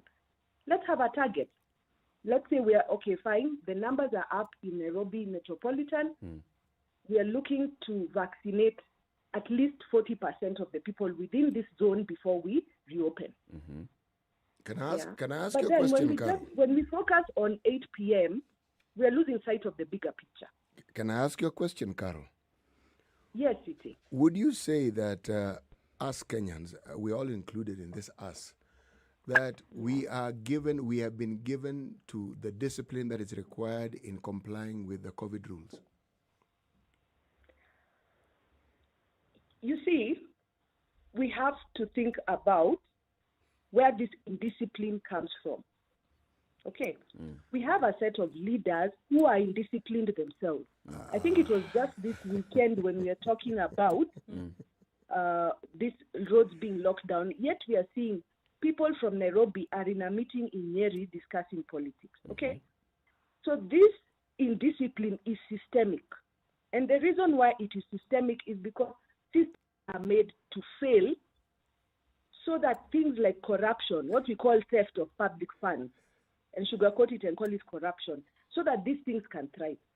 Okay. So by the way, I hear you. Now let me go back to my question again. Yes. Do you think that Kenyans isn't us, you, me, the rest of us in this studio, do you think that our leaning is towards the discipline of complying with these COVID rules? The discipline. Us, yes. Or the leaders indiscipline. and their misdeeds, I agree. Spot on. Us now. Are we given to comply? I think majority of Kenyans are law-abiding citizens. I would not like to say that less than 50% of us are actually compliant. To be honest, people are compliant for the large part. And the ones who are not compliant can be isolated and dealt with. Yeah? When the regional commander writes in a statement that they're aware that people in estates are flouting rules, for goodness sake, they know exactly which these estates are. They can deal with those estates. But putting blanket measures to deal with pockets of indiscipline does not work. You know why I mentioned specifically the COVID era? It's because the thing that has made this discussion as vibrant as it is COVID. Yes. We've had roadblocks in the past, but let me take your mind back. Remember there was a time when something called Alcoblow was put into operation. And people were... Did Kenyans receive those measures with joy and happiness? No, they did not. Did we not pitch a righteous fit? Yes. It is with these things in mind that I'm saying, here we have COVID. Forget the alcohol and alcohol and the problems that arise from it. Here we are dealing with a disease that is killing people. We know what it does. And we are told that there are measures that are being put in place to ensure that the disease does not spread. Are we really trying very hard to comply? People are trying hard to comply. Okay. What's the challenge? I think the challenge here is that the compliance is not making rational sense. Okay? Okay. And that's why I go back to what I said earlier. Why 8 p.m.? If you have locked the county down so that the virus does not spread to other counties, that makes sense. I don't think you're hearing people resisting that. Okay? But when you move curfew from 10 p.m. to 8 p.m., when you know full well how difficult it is to navigate this city, especially if you're using public means, what is the end game? You see, Carol, though, let's look at it from the other side. Previously, in his addresses, the president has actually quoted experts and said, this is what the experts have studied and shown, that if you reduce the curfew by X, by 1 hour, you reduce movement by this much, and you also reduce the rate of infection. You're likely to reduce the rate of infection by this much. He has explained this before, and this is just not something that he's picked out of his heart. It's something that has been brought in by these people who are called the think tanks, the experts on epidemiology and virology, right? So this is what they found, and that's why curfews are being enforced all over the world. So the argument of whether 8 p.m. is a good one or bad one, or 10 p.m. is a good one or bad one, I'm not sure that whether that is the issue. The issue there is, are Kenyans willing to listen to the government, to understand the government, and to work together with the government? And my other side is the government working hard to explain itself to the people so that the people can see, so this is why you want us to be home by 8 p.m. So we can reduce this. Okay, so in the meantime, this is how we shall operate. All right. I think there's just that breakdown in communication between the two, the government and the citizens. Because even the citizens are not saying why it is that they cannot be at home by 8. Or what would be fair? Okay, fine. Then you say that it's difficult to do this. What would be fair then? Because we're saying that it's. I hear what you're saying, Carol, in that Kenyans don't have an issue complying, and I understand that. It's actually very true that Kenyans don't want to break the law. Trust me, I am from a country whereby, look, it doesn't matter what you say, we'll break it, right? And on generally, Kenyans will keep, but they're saying that let the measures be fair. But what I don't hear coming out then, what would be fair? Because if the curfew was 10 p.m., during the 10 p.m. era, we still had people who were out beyond 10 p.m. and then were arrested. Why? What would be fair? I don't think, Ndu, I don't think that the 10 p.m. by and large, there was huge violation of that set time. Because it was reasonable and it gave people time to navigate in this city. Okay. Yep. Just think about the pictures that we've been seeing coming out of the bus terminals in the city. Yep. Yeah. It's 7:30 p.m. The lines are winding round buildings. People are waiting for a means to get home. Yeah, and people, it's not that they got there at 7:30. They've been there from 5 p.m. Yeah. Carol, someone agrees with you, and this is what they say. They think that this conversation should start at a more basic level, that what we should consider our abominable, this is what they say, driving and traffic culture, and which we have come to accept. We should look at it realistically, and that is if we are serious. Then they also say that if the government needs to be more realistic when dealing with people who use public transport, because if the government seems to be concerned about curfew and time, then one of the things that perhaps they should consider is when Jiko, as we normally call the common mwananchi, perhaps the best way of dealing with this problem is never to leave home in the first place so that you can't get caught up in the traffic. And that is also not possible. And this particular individual seems to think that the government seems to be more concerned with bullying and threatening the citizens than finding solutions that would make their lives easier. Yes. So you seem to have somebody who agrees with you. Guys. Yeah, because if you talk about these experts that are advising about curfew, are we benchmarking it based on the situation locally, or are we looking at Europe references where people are getting handouts from the government so that they're able to survive? Are we looking at at countries where public transport actually works? Yeah, actually exists. It started existing, not even working exists. So as we say all these things, Carol, the fact of the matter is that government has come up with a curfew and said curfew begins at 8 p.m. So all the people who are pouring vitriol on social media, what are they saying? Are they saying that 8 p.m. is unrealistic? Are they saying that we are not going to abide by 8 p.m. because of reason 1, 2, 3? Or are they just saying, come on, even if government told us midnight, we'll be like, why? Because there was the issue of 10 p.m. and there was still complaints about the 10 p.m. curfew. I don't think the complaints were that much about 10 p.m., to be honest. Right now, the complaint is 8 p.m. is not realistic. You guys need to wake up to the fact that this city is difficult to maneuver around. Yeah, I'll give you an example, Eric, and the team. I live in Mogoga, which is off Wayaki Way. Okay. This place has been a construction zone for the last year and a half. Yes. Yeah? Yep. I get to a place called Gitaru, if you're familiar with that highway, at 8 p.m. This is an example just from Friday, okay? If I had been stopped by a cop because I was on the road at 8 p.m., after 8 p.m., I would not have an issue with that, okay? But let me tell you, it took me 2 hours to navigate 2 kilometers. So I actually ended getting home at 10. Right. Yeah? And it's not just me. If you listen to people on Mombasa Road, you're on time, but then you get into traffic and it's gridlock, it's not managed. All this construction, there are diversions that are not working. Okay, so you end up sitting in traffic and getting late. We're talking about people who are using public means. These matatus that are stuck in this traffic need to get back to the CBD and transport people to their homes. How is it going to work? What happens is, one, you find matatus carrying excess passengers, okay, because everyone wants to get home. The matatus want to capitalize on profit. Yep. Okay, We are not containing any virus when we get to those kind of situations. How Secondly, about, as I hear you are saying all these things, Carol, yes, you know, when curfew has been put at 8 p.m., it basically means that your day is shorter.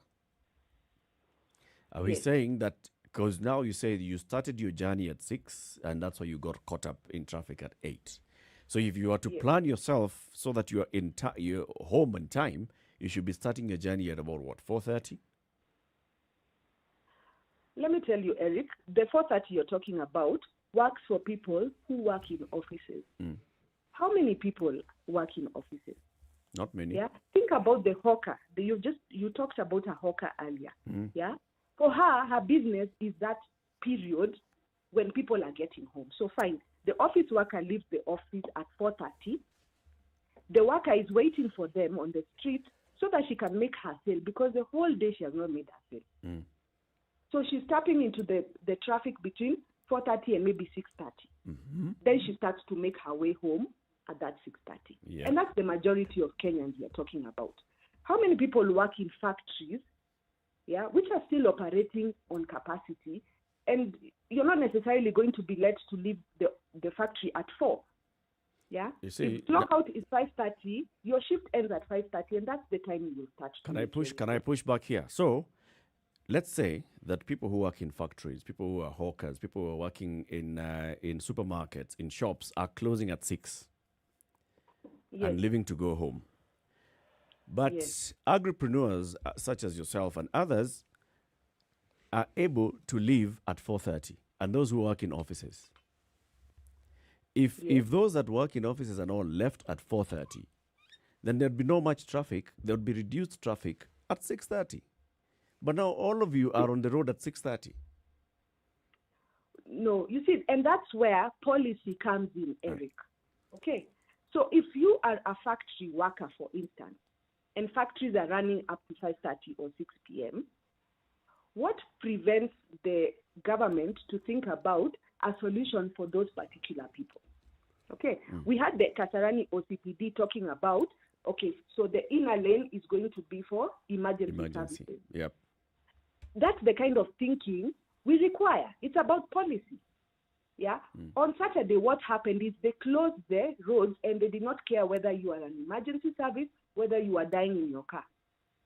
Those are the things that we are saying are not working, because then they stop being about containing the pandemic, and then they just become about enforcing a law by a police force that we know is very quick to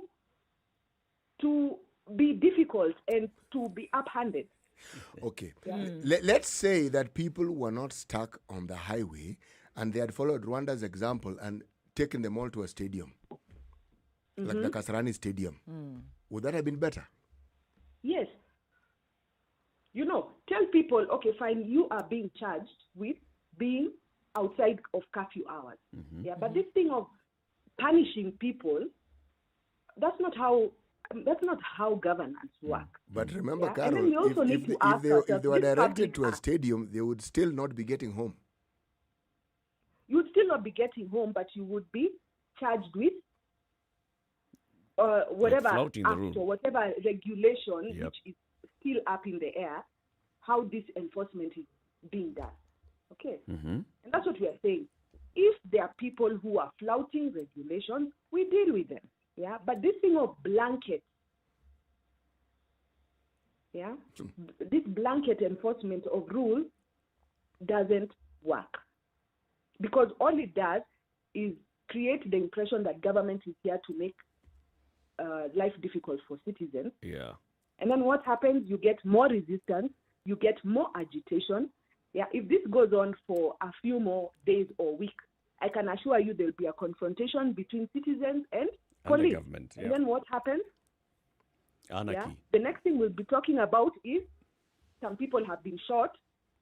Government will be justifying it, saying that these people were breaking the curfew rules. People will be saying, you guys are not listening to us because it's impossible to get home at 8.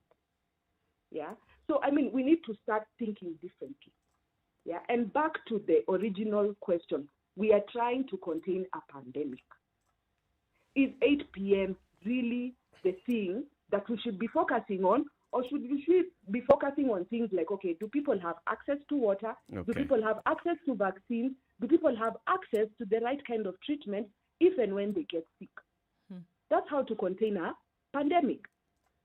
Not to focus on regulation that is not working, is clearly not working, and is creating more loopholes than it is making life easier for citizens.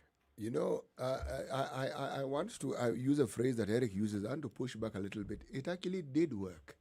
If you look at the numbers or the data that we have on the COVID infection and death rates in this country, part of the reason why it did not get out of hand was because that first lockdown actually did work. And unfortunately, Yes. if you look around the world where even you have even high infections, the process of ensuring as either since you can't actually stop it 100%, but limiting the spread of this infection has been just this process. A different process for ensuring that the virus doesn't spread has not been found yet. So this locking down and opening up when you see the infection going down, the infection rate rather going down, this is the method that has been found to work right across the world. It would seem as if government has pulled something out of a hat to try and curtail the movement of its people. But if you look at the list of things that have actually been introduced the world over to stop the spread of COVID, the curtailing of movement is actually one of them. That's not the issue. It is how. The only one. And also how you enforce it. Yes, it's about enforcement and also things like vaccination. Yeah, That's true. I don't think this virus is going to be contained purely on lockdowns. And if we look at the countries that have been able to contain the spread of this thing, they're not just focusing on lockdowns. Yeah, there's other things they're doing to make sure that this virus is contained. I think why you see there's a lot of bitterness and disillusionment with Kenyans is that we are in the exact same place we were last year. Okay. Though many would argue that the bitterness didn't start with COVID. Carol, thank you very much for speaking to us today. We're going to open up the phone lines in the next hour so that we can hear more people. Yeah, there are people who agree with you, and there are people who disagree with you on this, and I'm sure you'll be listening in. And if you hear that the conversation is going the other way, you can call back and counter on this. Thank you very much, Carol. Carol is one of our listeners, a listener to this show, and also somebody who takes on social media and is very active on social media. Asante sana for speaking to us. Okay, thank you. Have a good day. Thank you, Carol. And thank you very much to our audience on KTN Home. You've been with us since 7 a.m. It's now coming up to 3 minutes to 9. This conversation continues on SpiceFM, and you can tune in and follow it. Good morning. We have COVID, and COVID is real. Kama mtu ni service provider, atatumia the inner lane. We are preserving the inner lane for the private survey. Hao wengine tutakaa nao mpaka asubuhi. Until morning we are here. There was a warning yesterday, so today we are implementing it. It's as simple as that.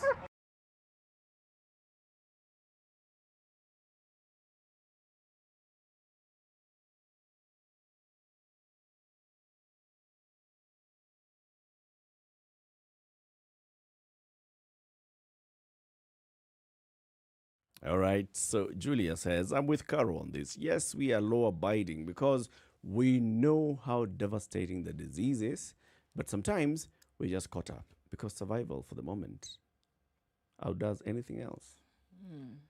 It's that balance. She has a valid point because some of the countries where they have absolute lockdown, there's a way in which the citizenry are provided for. So you can still lock down. But you know what is of interest? You have no idea how much they are pitching a fit about being locked down. Of course they are. So whether they're being provided for or not, in some countries, people are still debating. Do you know how long they debated, where you allow debates about lockdown? My goodness. People are still moving around and you're still debating. People are still moving around and still debating. Better, no, yes, up and then better. you wonder and you marvel how it is the infection rate has gone up so high. And then you wonder what happened. Yes, exactly. And it's right before your very eyes. And you still give examples of other countries where they've been locked down and the infection rate is still high. And then the closer and closer it becomes, we still hear statements like, this thing is real, let's be careful. So someone is asking on Twitter, just tell us how 8 p.m. to 4 p.m. for 4 a.m. as opposed to 10 p.m. to 4 a.m. scientifically helps reduce the spread of COVID. The infrastructure, social and economic structure of our country at present makes it impossible to implement this directive. you end up making people suffer. It's actually a valid question. It's an extremely valid question. Let's continue this conversation in the next hour. Now we open up the phone line. 0719-012-600. That's 0719-012-600. What is the problem? Is the problem 8 p.m.? Is the problem Kenyans just not wanting to follow the law? Where is this? Kenyans don't just listen. That's our strength. That's what Rosanna Awish is saying on social media. And also, Cartel says, Ujinga ya hali ya juu, you people should stop talking bila action. Rules must be obeyed. Where do you lie on this? 0719-012-600 or our social media handles. Good morning. It's 9 a.m.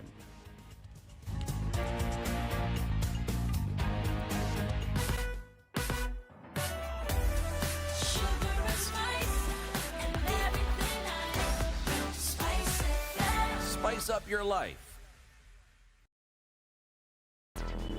Traffic. Right, so there's still some of it. On Mombasa Road today, and it's heading out into the city. We just need to watch then between Cabanas and General Motors. That's where we have it. On the ICD route, it looks a little bit better. So you can open up and go and connect to the southern bypass from there into the city much quicker. Where it is still hot and heavy, though, is Jogo Road, and that's trying to get into the CBD, connecting with industrial area. There's a whole mess happening right there, and it's very slow. But you get onto Jogo Road and then onto Landis Road into the CBD without too much of a headache. Coming out of Thika Road, not too bad this morning, actually. Not too much in terms of traffic. We'll keep an eye on things. Right, still in traffic hour. In about half an hour, we'll see how things have opened up. Talk to us, help us out, won't you? SpiceFM KE on Twitter. Text on 40127.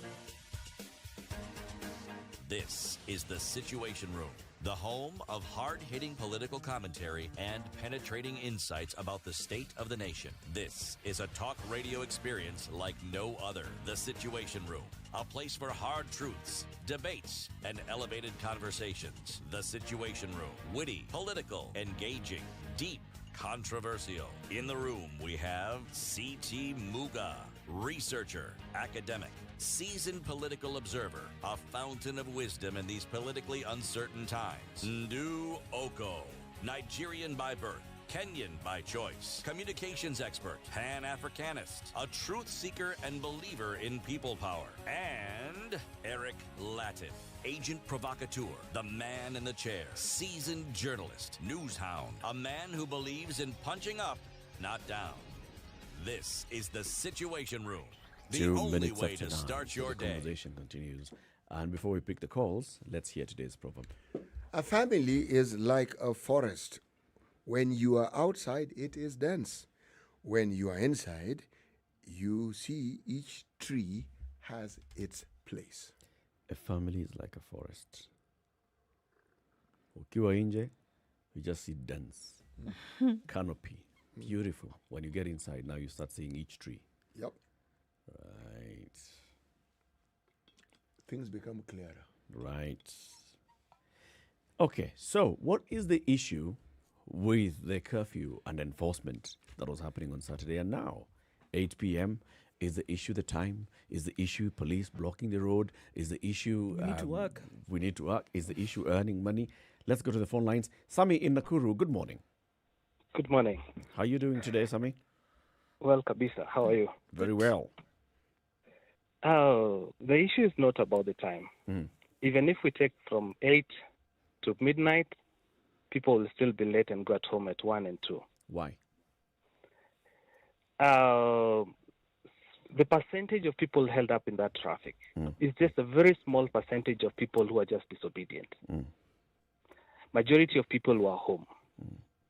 So those are just a very small percentage of people who are disobedient, and the handling of the matter by the police was wrong. Blocking the road is not a solution. We expected to see people arrested. People arrested. If he's getting off the number plates from those cars, charged today in court, given a cash bill, and that is a thing that is to be dealt. The government will have collected so much revenue out of it. But what happens? They know they will just be arrested. Some people will have alcohol in the car, sleep in the car until morning at 4 a.m., then leave. That will not be a solution. So But basically also, what you're saying, Sami, is that yes. we are not law-abiding citizens. Yes. Okay. But also on the police force, there's a big issue. I'll give you an example. Like last week in Nakuru, there was an accident between Nakuru and Nairobi Highway. It happened around 6.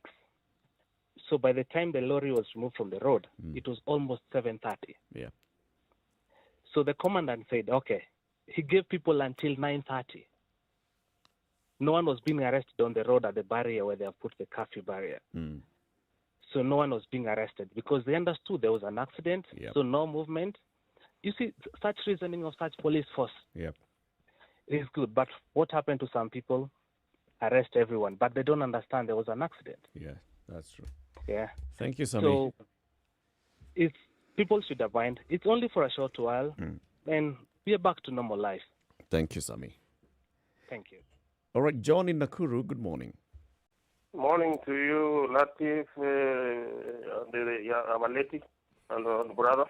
Good We are very well, thank you, my brother. How are you? Yes, I'm fine. Uh-huh. Yeah, my complaint here is this non-compliance to the COVID regulations on a way of breaking the infection chain. As we know from the experts, who are the virologists and the epidemiologists, they tell us of the social distance, the mask and the sanitizers. But now within our transport system, they have thrown out all the regulations out of the window. Yep.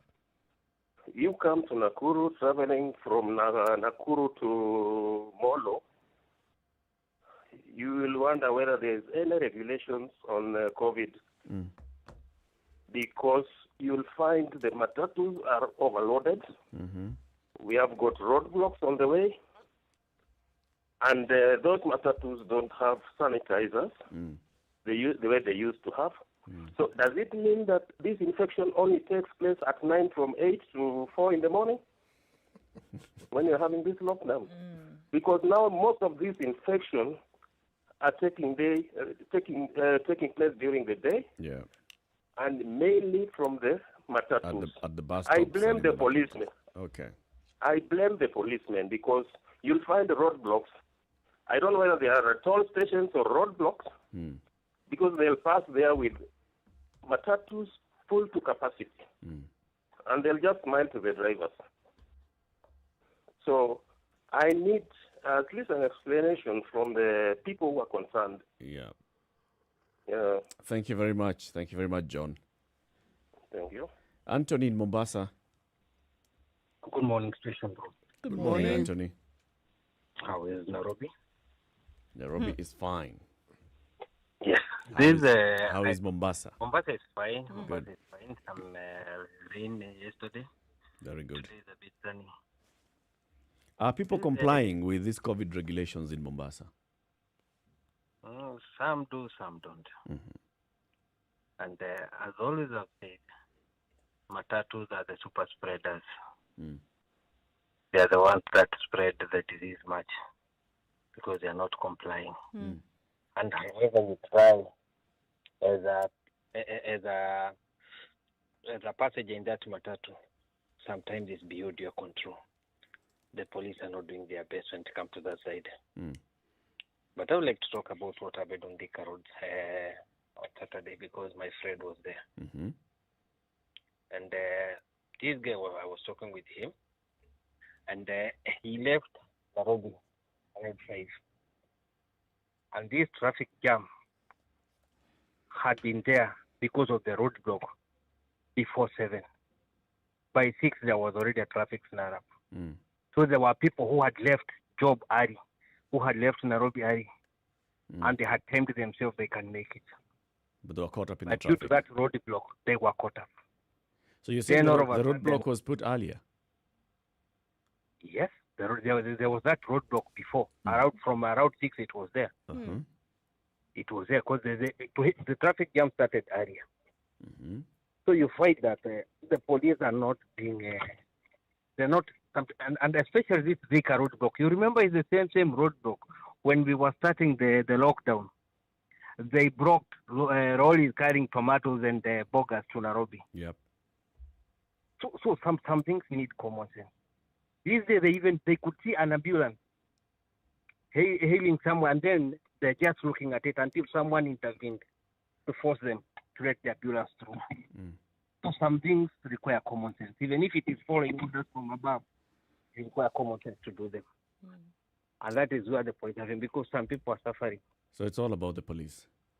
It's all about the police enforcing and sometimes using their common sense. At times they don't.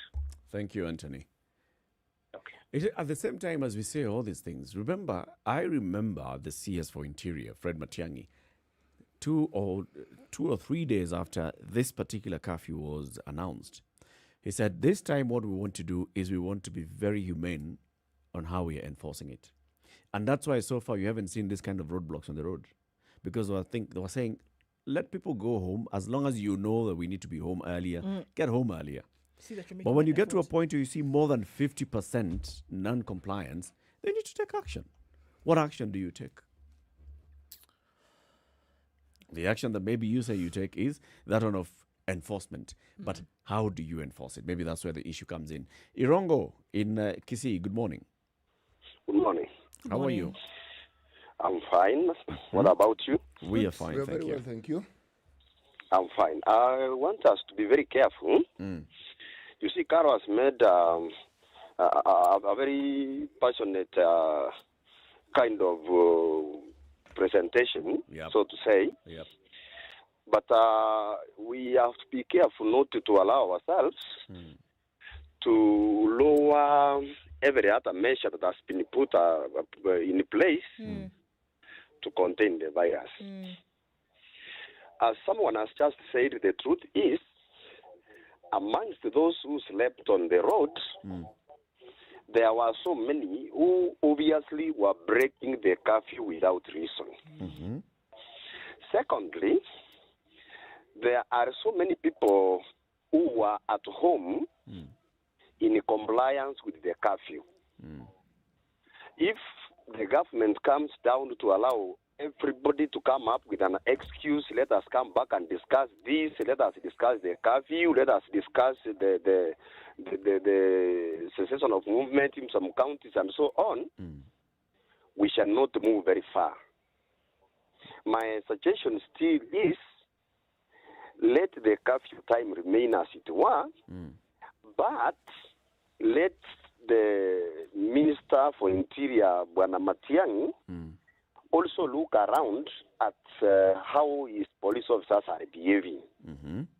Because one thing I can tell you is that they enjoy when they have these situations, maybe to bully citizens, sometimes to collect money from it.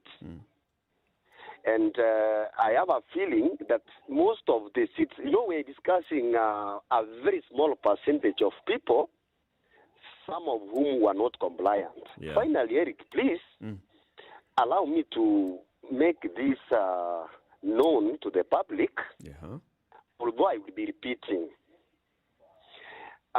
If what I see between along Kisii Creole's road is what's happening all over Kenya, I'm sorry, the virus is far from being contained. What do you see? What is this you see? Watu wanaketi kwenye gari mpaka watano, let alone now 4, up to 5. In fact, the other day, I was traveling and tulikuwa tumeketi watu 4. Sasa unajua imefika mahali you cannot complain because you're also rushing na utaambiwa ushuke. And then a 5th person was introduced, nikaambiwa ni mbebe kwa ati mzee huyu msichana ni mdogo mbebe, so I refused. And of course so many things happened after that. I had to alight. So there's one-ton breakage of non-compliance of this law. Yeah, alafu kuna these small, hizi mbao zimekatwa zinaitwa sambaza. They are used police officers wakiona. Alafu kuna kitu kimoja tafadhali.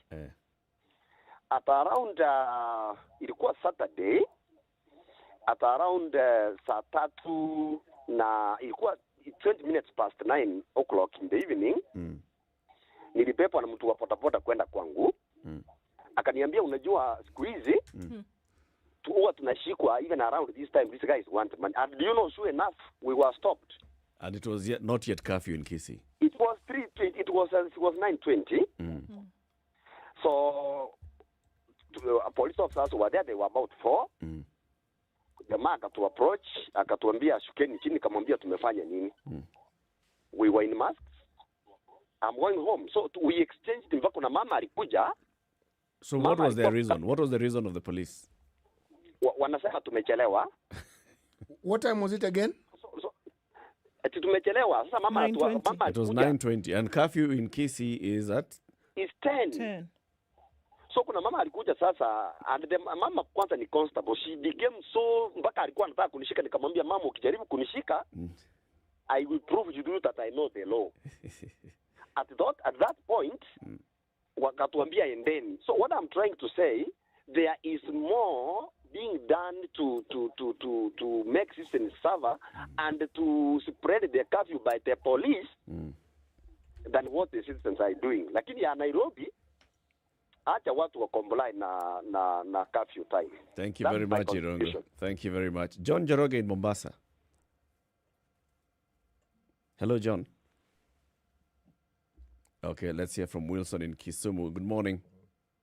Yeah, good morning. How are you? Yeah, I'm Wilson from Kisumu. As a youth, I want to talk to Kenyans, and it's so serious. We need to implement the government curfew, 8 p.m. We have a bigger picture. We have a general election, and we need to contain this fucking virus. So what we need to do as a government, we need to operate with the government. So people should obey. Yeah. In a good environment, we have elections. So right now, this variance, African variance, we don't know why you call it African variance. Why do you call it African variance? Why is it different from Europe variance? Why do you call it variance? We need to be very cautious, everything. Thank you. Thank you very much. John Joroge in Mombasa, are you there now? He's not. But Anderson in Nyeri, good morning. Good morning. How are you today? I'm very fine. So my contribution is, according to my reasoning, we as Kenyans are very angry with what is happening. The energy that we are focusing on right now, it's on the issue of the curfew instead of the vaccine. When we go previously to last year, we were imposing the lockdowns and the curfews in a situation where the world had no vaccine. But for now, since we have the vaccine, the energy should be focusing on the vaccine so that we are able to cope up with the COVID. Anderson, let me ask you. When you say that the energy should be focused on the vaccine, what exactly do you want the government to do? The government should educate people and do these facilities by maybe even giving the private sector that what is it called? The license to import. Yes. The need to import. The to educate people on the importance of the vaccine, so that we as normal Kenyans, we can return to our livelihood and our normal state. Okay. Thank you, Anderson. Have a lovely day in Nyeri. Let's go to Naivasha. Karanja, good morning. Good morning, Eric. How are you? I'm fine, thank you. CT and Do, how are you? Good morning. Good morning. Fine, thanks. Yes. Now that you can see how the government is doing, the due diligence of the law should be followed. That we are okay with that. Another thing is that let us emulate what the developing countries are doing. For instance, Japan, Germany, France, America, what they are doing to control the traffic. Because our problems is not about our roads. it is the signage of our roads, how roads are designed. It is the designer of the roads. In some cases, if you look to some places like Mexico, people use a motor, for instance, a bicycle to travel. Some of them use motorcycles. I think it is a time for us to start looking the other way around. So are you saying that if the road network was better and if there was a transport system a public transport system that existed, then compliance to COVID measures would not be a problem? Yes, it would not be a problem because, for instance, maybe let me say I'm working in industry area and I need to go to some places like Keno.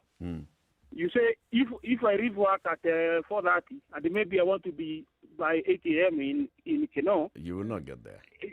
And maybe I'm using a public means. I will not make it, isn't it? Yep, that's for sure. So I am saying this. Let us have a buses like the Nyao buses that we used to have that can take people to town. Then they take people to their destination in time. This is how we can manage COVID. On the other hand, due diligence of the road should be taken seriously. People should obey the law. Thank you, Karanja. Thank you. Thank you very much. Asante sana. Let's try John Joroge for the third time. Third time's a charm. Hello, good morning. Hey, voila. Madam Du. Good morning. City. Good morning Good to you, morning. John. I want to approach this from a different angle. I say our police force have a part of them who are sadists. They like inflicting pain on innocent Kenyans. The only way they can exercise the power they think they have is by doing what they did. Let me say this. For instance, if government takes as much time to tell people about COVID, educate them, people understand, it will be easy because people rebel when harsh measures are being taken against them. If you look at the approach of what happens in history, when a person understands the danger of something he or she wants to do, they take precautions. But people haven't really understood the danger of COVID. So when you come to implement the measures, people only do what you are telling them because you are forcing them to, but not because they want to. Okay. You understand? So it's a government's approach. Yes, the approach is wrong. Okay. Really, really wrong. Okay. Because if you look at the people, what happened in Vika, when people became agitated, they came together. And there was no distancing, no masks. So it beats the logic why in the first place there was that snarl up, there was that blockade. Let me give you another example. A friend of mine was arrested in Mombasa because he didn't have a mask. He was put in a Land Cruiser. 30 people of them. You understand? 30 people in a Land Cruiser? Yes. When I went to the police station was made of a container, 20 feet. And there were more than 50 people inside. I'm telling you, those people were standing because the service area couldn't allow anyone to sit. Yep. What are we doing? Really? Very pertinent questions. Thank you very much, John. Thank you. The other John in Elbagon. Good morning. Hey, John, what's happening? Hello. Yes, Hello. That's better. How are you? Fine. How are you people? Good, Very sir. good. Yeah, I think this issue of dealing with COVID, as I always said, is a complex one. And we have to be very careful. I understand that people are mad, but again, what is the government supposed to do? As very clearly as you put it, the scientists have told us clearly that if you reduce the number of hours that people are out, somehow you reduce also the infection rate. And remember when the curfew was put at 7, the first one, people complied. So I don't know why when it is put to 8, people think that we cannot comply. Circumstances have changed, John. but the disease is still there. Oh, much more so than even when we first began. Yes. Remember, Yes. what many people are talking about now, the economic effects that we are now feeling were not felt when they were actually alien to us when we first had the first lockdown. And there was also some hope and trust that the government is going to come and help you. Now people have realized that there's nothing much that the government is actually able to do to come and aid those who are vulnerable. That is very true. But then if you argue like that, then you should say then the government should not do anything. How do you arrive at that conclusion, John? They should not impose a in curfew. terms of, yes, they should not impose a curfew. Because if you impose a curfew, there are consequences. And remember, this is not unique to us. And if you don't impose a curfew, what about those consequences? One of them being death, for example? Yeah. Now, my friend Mwalimu, I think you're speaking from both sides of your mouth. Actually, even through my nose. But I think you understand why. Yes.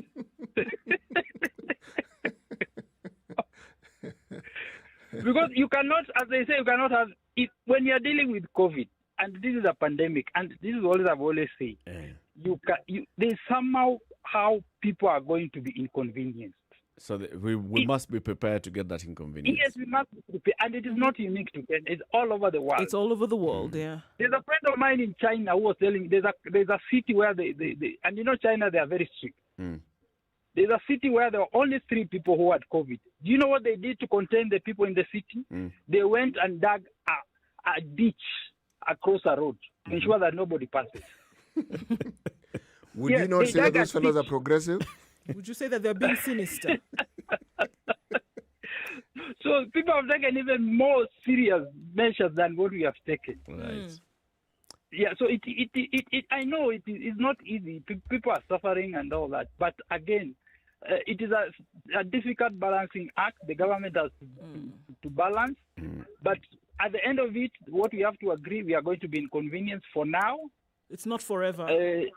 It's not forever. You're going to be inconvenienced for now, tomorrow, and maybe we are hoping that the next few months things will get better. But the inconvenience is going to be there. That is a fact. Thank you, John. Audrey in Kino. Morning, Eric. Good morning. Morning, Undu. Morning, City. Good morning, Audrey. Okay, so for me, my blame goes all round.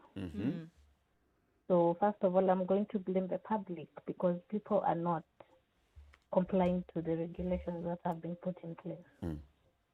Matatus are carrying more than full capacity. I leave Kino at around 5 a.m. And at that time, the matatus are carrying more than full capacity. There are people who are actually standing in the buses to town.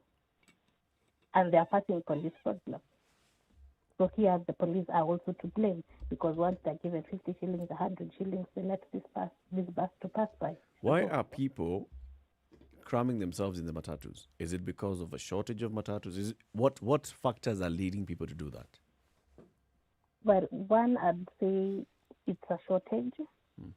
And 2, because maybe you're in a hurry to get somewhere and this is what you can get at that point. Yep. And also, I'd like to also blame, we say that the government has tried, but not enough. It hasn't done enough.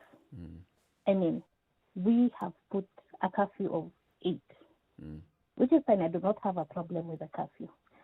But look at it this way. We are putting a curfew of 8 at a time where the major roads in the city are under construction. Yeah. The roads, several lanes in these roads have been closed down, meaning there is lots and lots of traffic. Yeah, that's true. So what exactly was the thought process that went into this decision?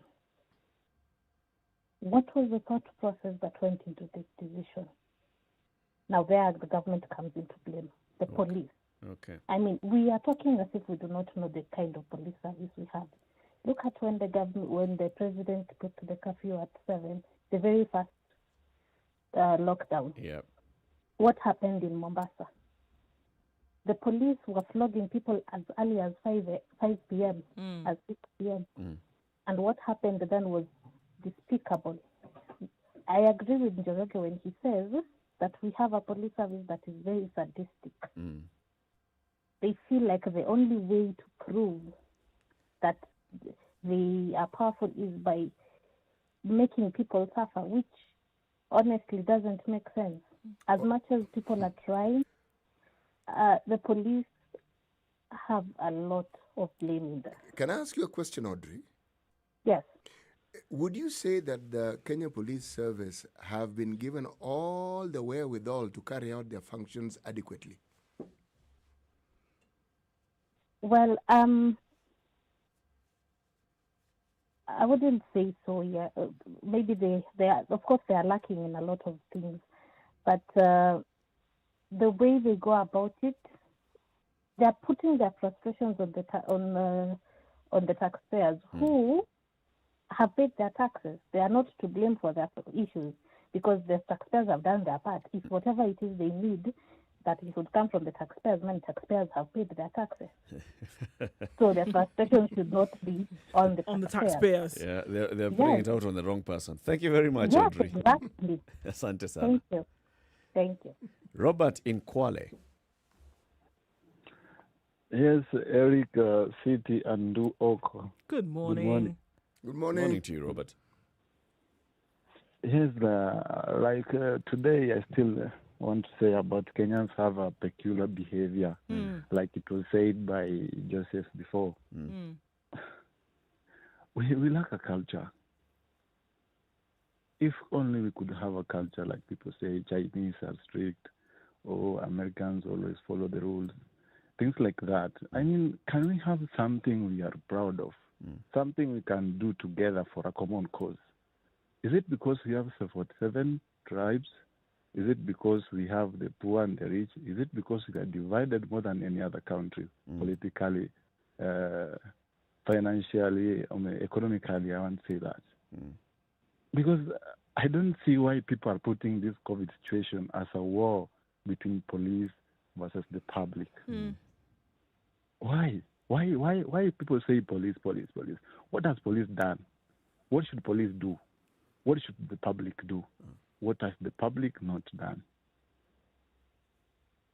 Why can't we just self-police? By doing what, though, Robert? You're saying I want to talk of the situation. If you think about it, listen to the example, for example, that was given by Karanja of Naivasha. He says, if I work in industrial area and I live in Kinoo, right? Yes. And I'm using public transport. Yes. First of all, get a matatu from industrial area to the CBD. Get another one from the CBD that's going to take me to Kinoo. Yes. Already, from the CBD heading towards Kinoo, there's an entire road construction going on. Yes. That in itself takes 2.5 hours from CBD to Kinoo peak time. Yes. From industrial area to CBD will take another, let's say, 1 hour and 1.5 hours. That means if for me to be home by 7:30, I have to start that journey 5 hours earlier. 19 minus 5, 14. 2:30 p.m., I leave work so that I'm home to beat the curfew. Does that make sense? Okay, I want to say this is a situation that is out of control, that needs special attention. And the special attention cannot be given to anyone. If it's given to anyone, it's now not special attention. So people who are living far from work can actually have passes, can actually apply for passes. Go to the authorities, negotiate your case and say where I work and where I live, and I cannot move to next to work, or I cannot move work next to my place. Can you please let me be late by 3 or 4 hours? We'll have people who will understand you. Like we have passes. Passes are there for situations that cannot meet the requirements. We have authorities who are allowed to give the passes. Who has stopped them from going and request for that? Because there's no ground for that. Yeah. There's already a list, and the list has been made clear, the essential workers. Distance from work to home is not an essential service. is not an essential service. And you know, we are dealing with a pandemic. Yeah. If for example this was war, could we be arguing about it? No, we wouldn't. It wouldn't be a question. And why? There would be no room for debate. And actually, this is a war, by the way. Yeah, and we're actually in a war situation, and here we are talking about it as though the enemy is not right at our doorstep. You know? This is a biological war. Yeah. But simply because we are not seeing it with the eyes, everybody thinks it's not there. Robert, thank you very much for your call. Just take it just the way we do with the physical war. Let this be a biological war, and there's an enemy within us.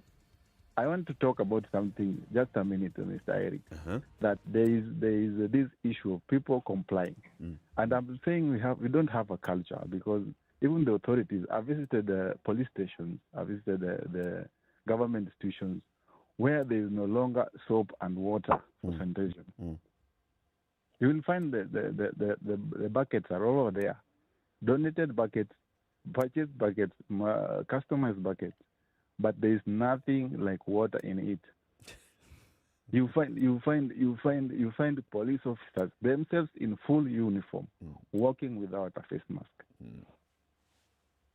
In a car without a face mask, some with very big ranks. People try to use them as role models. If the police are not wearing the mask, why should I wear? And that's why the war between police and the public are coming in. The police should be leading by the example. The government should be leading by the example. We have government workers who are uniformed. When you're uniformed, you are conspicuous. So anybody in uniform, whether you are a nurse, whether you are a police officer, whether you are a government inspector, something like that, you are in uniform, please comply, because so many people are trying to benchmark themselves with you. Yes.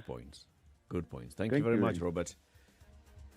Time for us to take a break. See the traffic this morning, where people are coming from and where they're going. I know that it's possible to actually comply with this. And the conversation continues. We still want to hear from you, especially on social media. So we'll be sampling some of the comments that have been posted on social media. So what is the issue with compliance? Is it that people just don't want to comply because they just feel the government has reached them up to here? Or is it that it is impractical to comply with this particular directive? Good morning. This is Kenya's biggest conversation.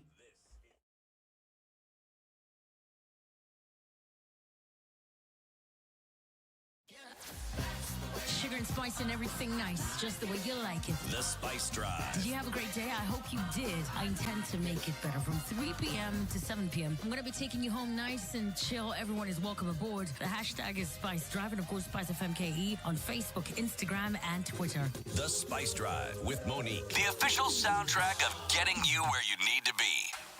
The weather with Spice FM. All right, rain showers in some parts, so not right on Mombasa Road, but okay. 24 the high and lows of 17 in Nairobi today. Rain showers in Nyeri, 17, highs of 24, lows of 15. 15 will also be the low in Nakuru, where it's raining in some parts at 20. Mostly cloudy conditions in Eldoret at 21. We'll see highs of 25 and lows of 14. 20 will be the low in Kisumu, light rain at 24, going to highs of 28 today. Mostly sunny conditions in Kakamega at 22, highs of 27. Highs of 28 will be experienced in Mombasa today. It's partly sunny at 28 right now. Won't go much higher than that. 27 in Malindi and mostly cloudy, going to highs of 29. 26 will be recorded as a high in Kampala. It's raining in some parts at 20. There's also light rain in Dar es Salaam at 25, highs of 27 today.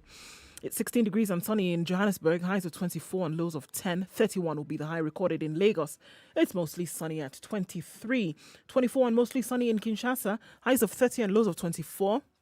Looking into Beijing, 28 today is going to be rather warm going into early evening, and that will be the high and lows of 13. Sunny conditions in Paris at 5, highs of 16 and lows of 8. We're also looking at a hazy London at 5, highs of 16, coming back down to lows of 5, and it's clear in New York coming into Monday morning. We'll see highs of 18 and lows of 9. Spice FM, Nakuru. Traffic. All right, it seems to be thinning out in some parts, especially on Thika Road, getting into and out of the city without too much of a headache. Mombasa Road, though, is where it's opening up also a little bit outbound into the city, looking much better. That ICD road, I'm telling you, has saved quite a number of people. And then using the southern bypass into the city has proved a good way to avoid traffic. All right, let's keep an eye on Jogo Road as you get into the city, spilling over into Landis and then into the CBD, coming from industrial area where we have some parts that are still yet to be completed. It's contributing to the traffic, but out of traffic hour now, more or less. We'll keep an eye on things out through the day. SpiceFM KE on Twitter. That's how you can keep in touch.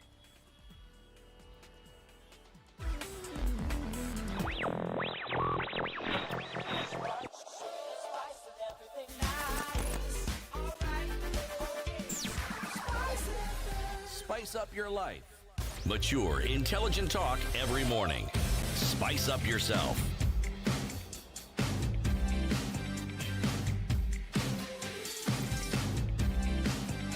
Mornings done right. 94.4 Okay, Spice let's hear out the FM, people who Nairobi. are commenting on social media. SpiceFM KE, YouTube, Facebook, Twitter, Instagram. Quite some. Dorito Karaoke says, during weekdays, it's not possible. It's a recipe for anarchy. Saturday was not a weekday, was it? But okay. Paul Kinyanjui, about the curfew caught up. How many of those caught up spent their night on that in vigil prayers for COVID-19 pandemic? How many carried Bibles in their vehicles? How many remembered their phones, had Bibles to read? How many prayed for those officers guarding their lives? How many went to church yesterday to pray to God, ask for favors, forgiveness, and to repent? I am not perfect, not a saint, not an angel, not righteous, and I have no interest. Rules must be followed, he says, and this moral decadence must end. No excuse, no blaming, and no complaining. Ignorance of the law is no excuse. And that's Paul Kinyanjui. My goodness. All right. Johanna Michael Wangenye. Curfew, how it should be imposed. Leaders, and that's the issue. Leaders are meeting at night in their residences. Are they not breaking COVID regulations? Well, okay, that's a whole other kettle of fish. Rodney Rishen says, the other day I saw German politicians fighting for lockdowns. This is because in Germany systems work and social security safety nets exist. In Nairobi, one tomato goes for about 20 bob at the moment. When the government doesn't do enough to alleviate the suffering of its people, disobedience becomes a duty. Okay. What percentage of those in Nairobi metropolis have been tested 13 months later? That's a question. Karaoke says, this discussion, after we talk about it, nobody will make any change. Lakini because Mkokazi, of course, it's not possible. Some people like me commute to Nairobi from Embu. Okay. Robert Kipkemboy says, so who should be curfewed? Who should and who should not obey the regulations? No, let us just obey and plan for the changes. Rosanna Awish says, Kenyans don't listen. It's our strength. Wow. Okay. On the other side of things, Naz says, we forget that when the police pile us in the vehicle, we forget that they jump into the vehicle along with us to the police station. In the process, we are all exposing them to COVID-19 as well. Yeah. We need to follow the curfew and stop making excuses for lawbreakers. Curfews in Nairobi at 8 p.m., we are deceiving ourselves, says Samuel. Actually, to me, this is like using a sledgehammer to crack a nut. Well, it would work. Locking down the metropolis alongside the 10 p.m. curfew is sufficient. This measure needs to be reconsidered. The government can be wiser about this. Sharage says a number of things. Why is the government not using Ngaos to do civil education on citizen health, wellness, and basic hygiene practices about COVID? Why aren't we telling the truth of the dangers of unhealthy lifestyles? Where I have reached in my own opinion, we are in no COVID pandemic. The governments of the world have been given an excuse to control our every movement. Okay, the conspiracy theorists are coming out. Bars and restaurants are closed. Why then have a curfew at 8 and same positivity rate in July? And curfew was 9 p.m. Many questions popping up here and a lot from Shrage. But also, Calon Dankoli says, it reminds me of Marie Antoinette. Let them eat cake theory. It's either the government is being badly advised or either they are running short of ideas. Some of us are running losses each minute because of some government policies that don't make sense. Okay. Valid opinion. Quite. Many saying, you know what, just obey the law. Obey the rules. Just obey the law. I come from the point where I'm saying, yes, let's obey the law, but let's look at the practicality of actually obeying this particular law. Look, you say that supermarkets or places, they shall close at 6 p.m. 6 p.m. is when you're closing. That means you're going to take another 30 minutes or so to actually go ahead and do the actual closing. Get to the bus stop at 6:30. You're not going to get a matatu. No. Matatus are not going to be available. So you'll be caught up in that traffic. You will not be home by 8 p.m. It's not going to happen. And this is why I say the government, basically those who make decisions, are making decisions not looking at the holistic, not casing out scenarios and saying, so what scenarios are likely to play out when we make this particular decision? When you say impose a curfew from tonight and the curfew is from 8 p.m., how possible is it to enforce within the Nairobi metropolitan? It's possible to enforce this in Kajiado, in Machakos. It's possible to enforce this in Nakuru town, in Molo, which is in Elbagon. It's possible. Is it possible to enforce that same curfew in Nairobi? I don't think it is. And that's the reality of things. So look at things and see, why are people breaking the curfew? Yes, there are those that are taking advantage, yes, but then there are very many who actually end up getting inconvenienced. Even those that you say are taking advantage, they are taking advantage of trying to avoid traffic. Because I've spoken to people who live on Thika Road, and every day they tell you, if I'm not on the road at 4, I will not get to Ruiru by 8. There's traffic all the way up to TRM. Is it possible? Just getting to TRM, getting to Globe Cinema roundabout takes you an hour.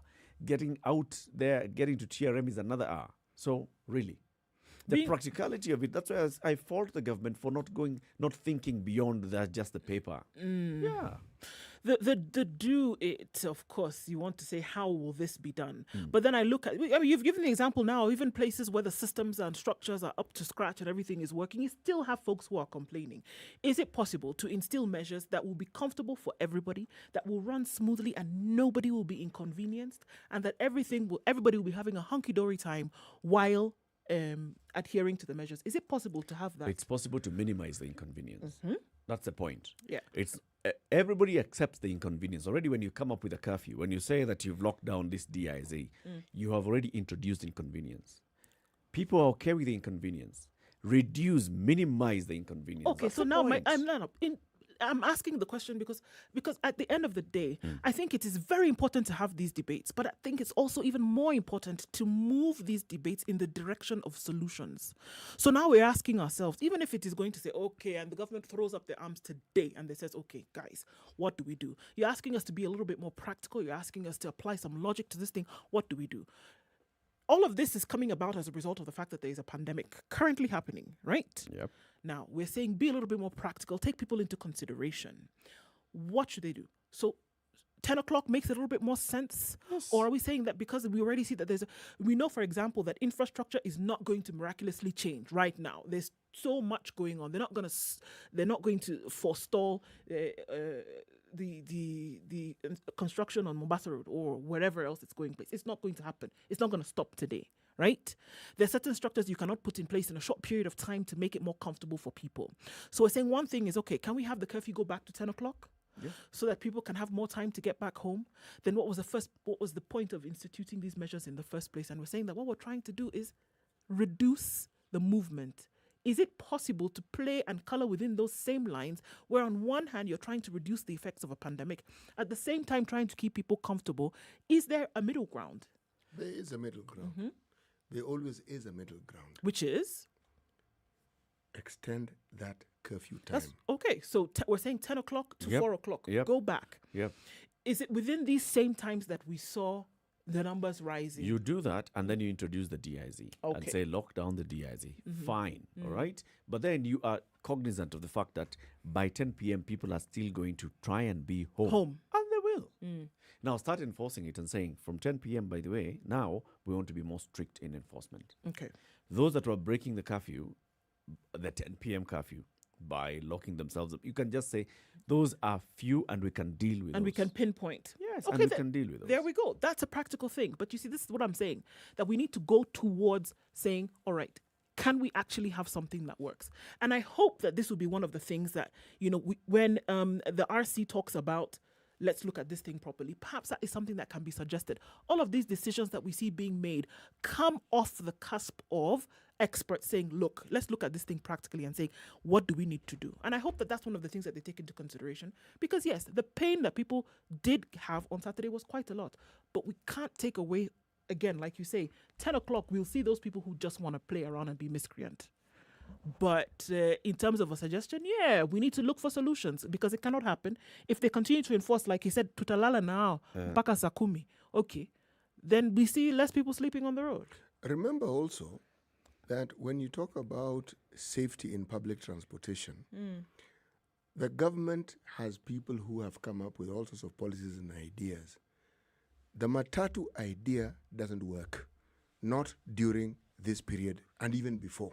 What do you mean the matatu idea, like reducing the numbers of people on the bus? No, changing the vehicles that we use for transport. Okay, yes. all right. All these matatus belong to SACCOs. What stops the government from ensuring that SACCOs actually have buses? Okay? And because with the buses, the issue of distancing becomes easier, simply because of the size. There are very many things that could be put in place with regards to public transport and with the participation, of the private sector as they have been. But it makes transport easier. Why doesn't the government at least forcibly say, look, folks, we're going to regulate this thing. Yes. See, they're fond of these PPPs. Talk to this private sector, these people who provide transport, and tell them, we're giving you this period between now and this. This is what you must abide by. There was a time they made an attempt, but it was a weak attempt, and then it sort of like fizzled out. Because if you can buy a matatu, and if you're a SACCO and you're 50 of them, you can buy bigger vehicles instead of these ones. These things can be done so that even when we talk about enforcement, we know at this time, this bus leaves this place and it goes to this place. We know it will be the same players, but you'll have provided easier transportation, the so-called distance that you want to the public. You can even come up with a rule and say that by this time, only public service vehicles will be allowed on the road for an extra 1.5 hours. Yes. Fine. You can do that. So that you allow the public service vehicles to operate a bit longer. So the people who are inconvenienced waiting for public transport at least have that window. But you see, all these things are things that the government should be thinking of. This thing of saying that, can we suggest, look, they imposed these draconian regulations on Saturday. The following day, they were like, that statement it was very PR-ish. It was like, yeah, we understand the inconvenience caused. And, they just fell short of apologizing for it's all inconvenience suffered on the people and saying now from going forward, we shall look at how best to implement. Why didn't you think about it initially? Same thing happened. They go and advise the president that we have done everything. All the groundwork is set. We can say, stop SGR tomorrow morning. Stop flights from midnight tonight. Impose curfew from tomorrow. The president must have asked questions. Are you guys sure that this thing is good? Yeah. Go. These are people who sit in an organ that has been created by our laws to help the president in decision-making, in thinking. The National Security Council is not a mishimashi organization. This is a top decision-making organ in the country on security matters. They sit, they don't think beyond. So what happens to those that have booked tickets on SGR tomorrow morning? What happens to them? What happens to the students, the students when they close school in a few days' time, when you order for the schools to be closed? They don't think beyond that. And this is where we need to call them out. They are one of the things that we don't lack in our government system are able-minded public servants who have the know-how, let me just say the wherewithal, to come up with policies and ideas. We have an extremely well-educated and well-positioned public service. We know where the bottleneck usually is, the process of implementation. COVID doesn't give us room for heeing and hawing. COVID requires instant action on things that need to be done. It's an opportunity to do things that ordinarily would take a lot of unnecessary discussion. Right now, implementation and actioning is important. And these are things that actually can get done. Now, it's whether they will get done, but they can get done. There's nothing we're saying here that cannot get done. So long as you have private participation in a sector, it means if you have that conversation with these people and say, this is what we want to do and this is how we want to do it, they'll have their own ideas, but it'll get implemented. If they could do it with housing, which costs infinitely more money than providing this thing we want to call public transportation or transportation that can benefit the public, if the private sector could come in and do that with public transportation or transportation for the public, it costs less and it can be done. It's possible. It is very possible. Moses Nderito asks, what's the point of enforcers? If enforcers see it as a cash cow, what's the point of enforcing if enforcers see it as a cash cow? Outside my house, there is a roadblock, 6 to 8 p.m. All they do is meet and greet overloaded matatus, tuk-tuks, and bodas. 8 p.m., 8:15 p.m., poof, gone. The point when they should now be enforcing that curfew. They're not there. They have made enough money during the day. From 6 p.m. to 8 p.m., they have made enough money. They go. What's the point of having them there? How do we break this cycle then? Because it's just a vicious cycle and a chain. Oh, we are blaming police officers. Oh, we are blaming those who are not enforcing the law. We are blaming those who are not following the law. We are blaming those who are not thinking through. We have all these things. In my mind, it starts from one, the decision that was made. If you had made a decision that you had thought through and then communicated very well to the people so that people can see, okay, so this is what you guys are doing, all right? You go from step to step, I can see it. And credit goes to the same people, because if you look at all the speeches that the president makes, he does not just come up and say, so now the curfew moves. No, he starts with a background. He gives a background of this is where we are at the moment. This is our infection rate. In fact, these are the deaths, and this is what we are seeing as a trend around the country. Then from that point, we can see from the experts, this is what the experts are telling us is happening, and they're advising if you do this and the other, you could maybe reduce the spread. And so therefore, based on all those things, that background that I've given you, this is what I am ordering. And this is what I am expecting to happen. And this is for how long? And he says, after that 30 days, we shall review. The president is very clear when he's making these announcements. It's the engine that is failing the president. It's that engine that is failing us as Kenyans.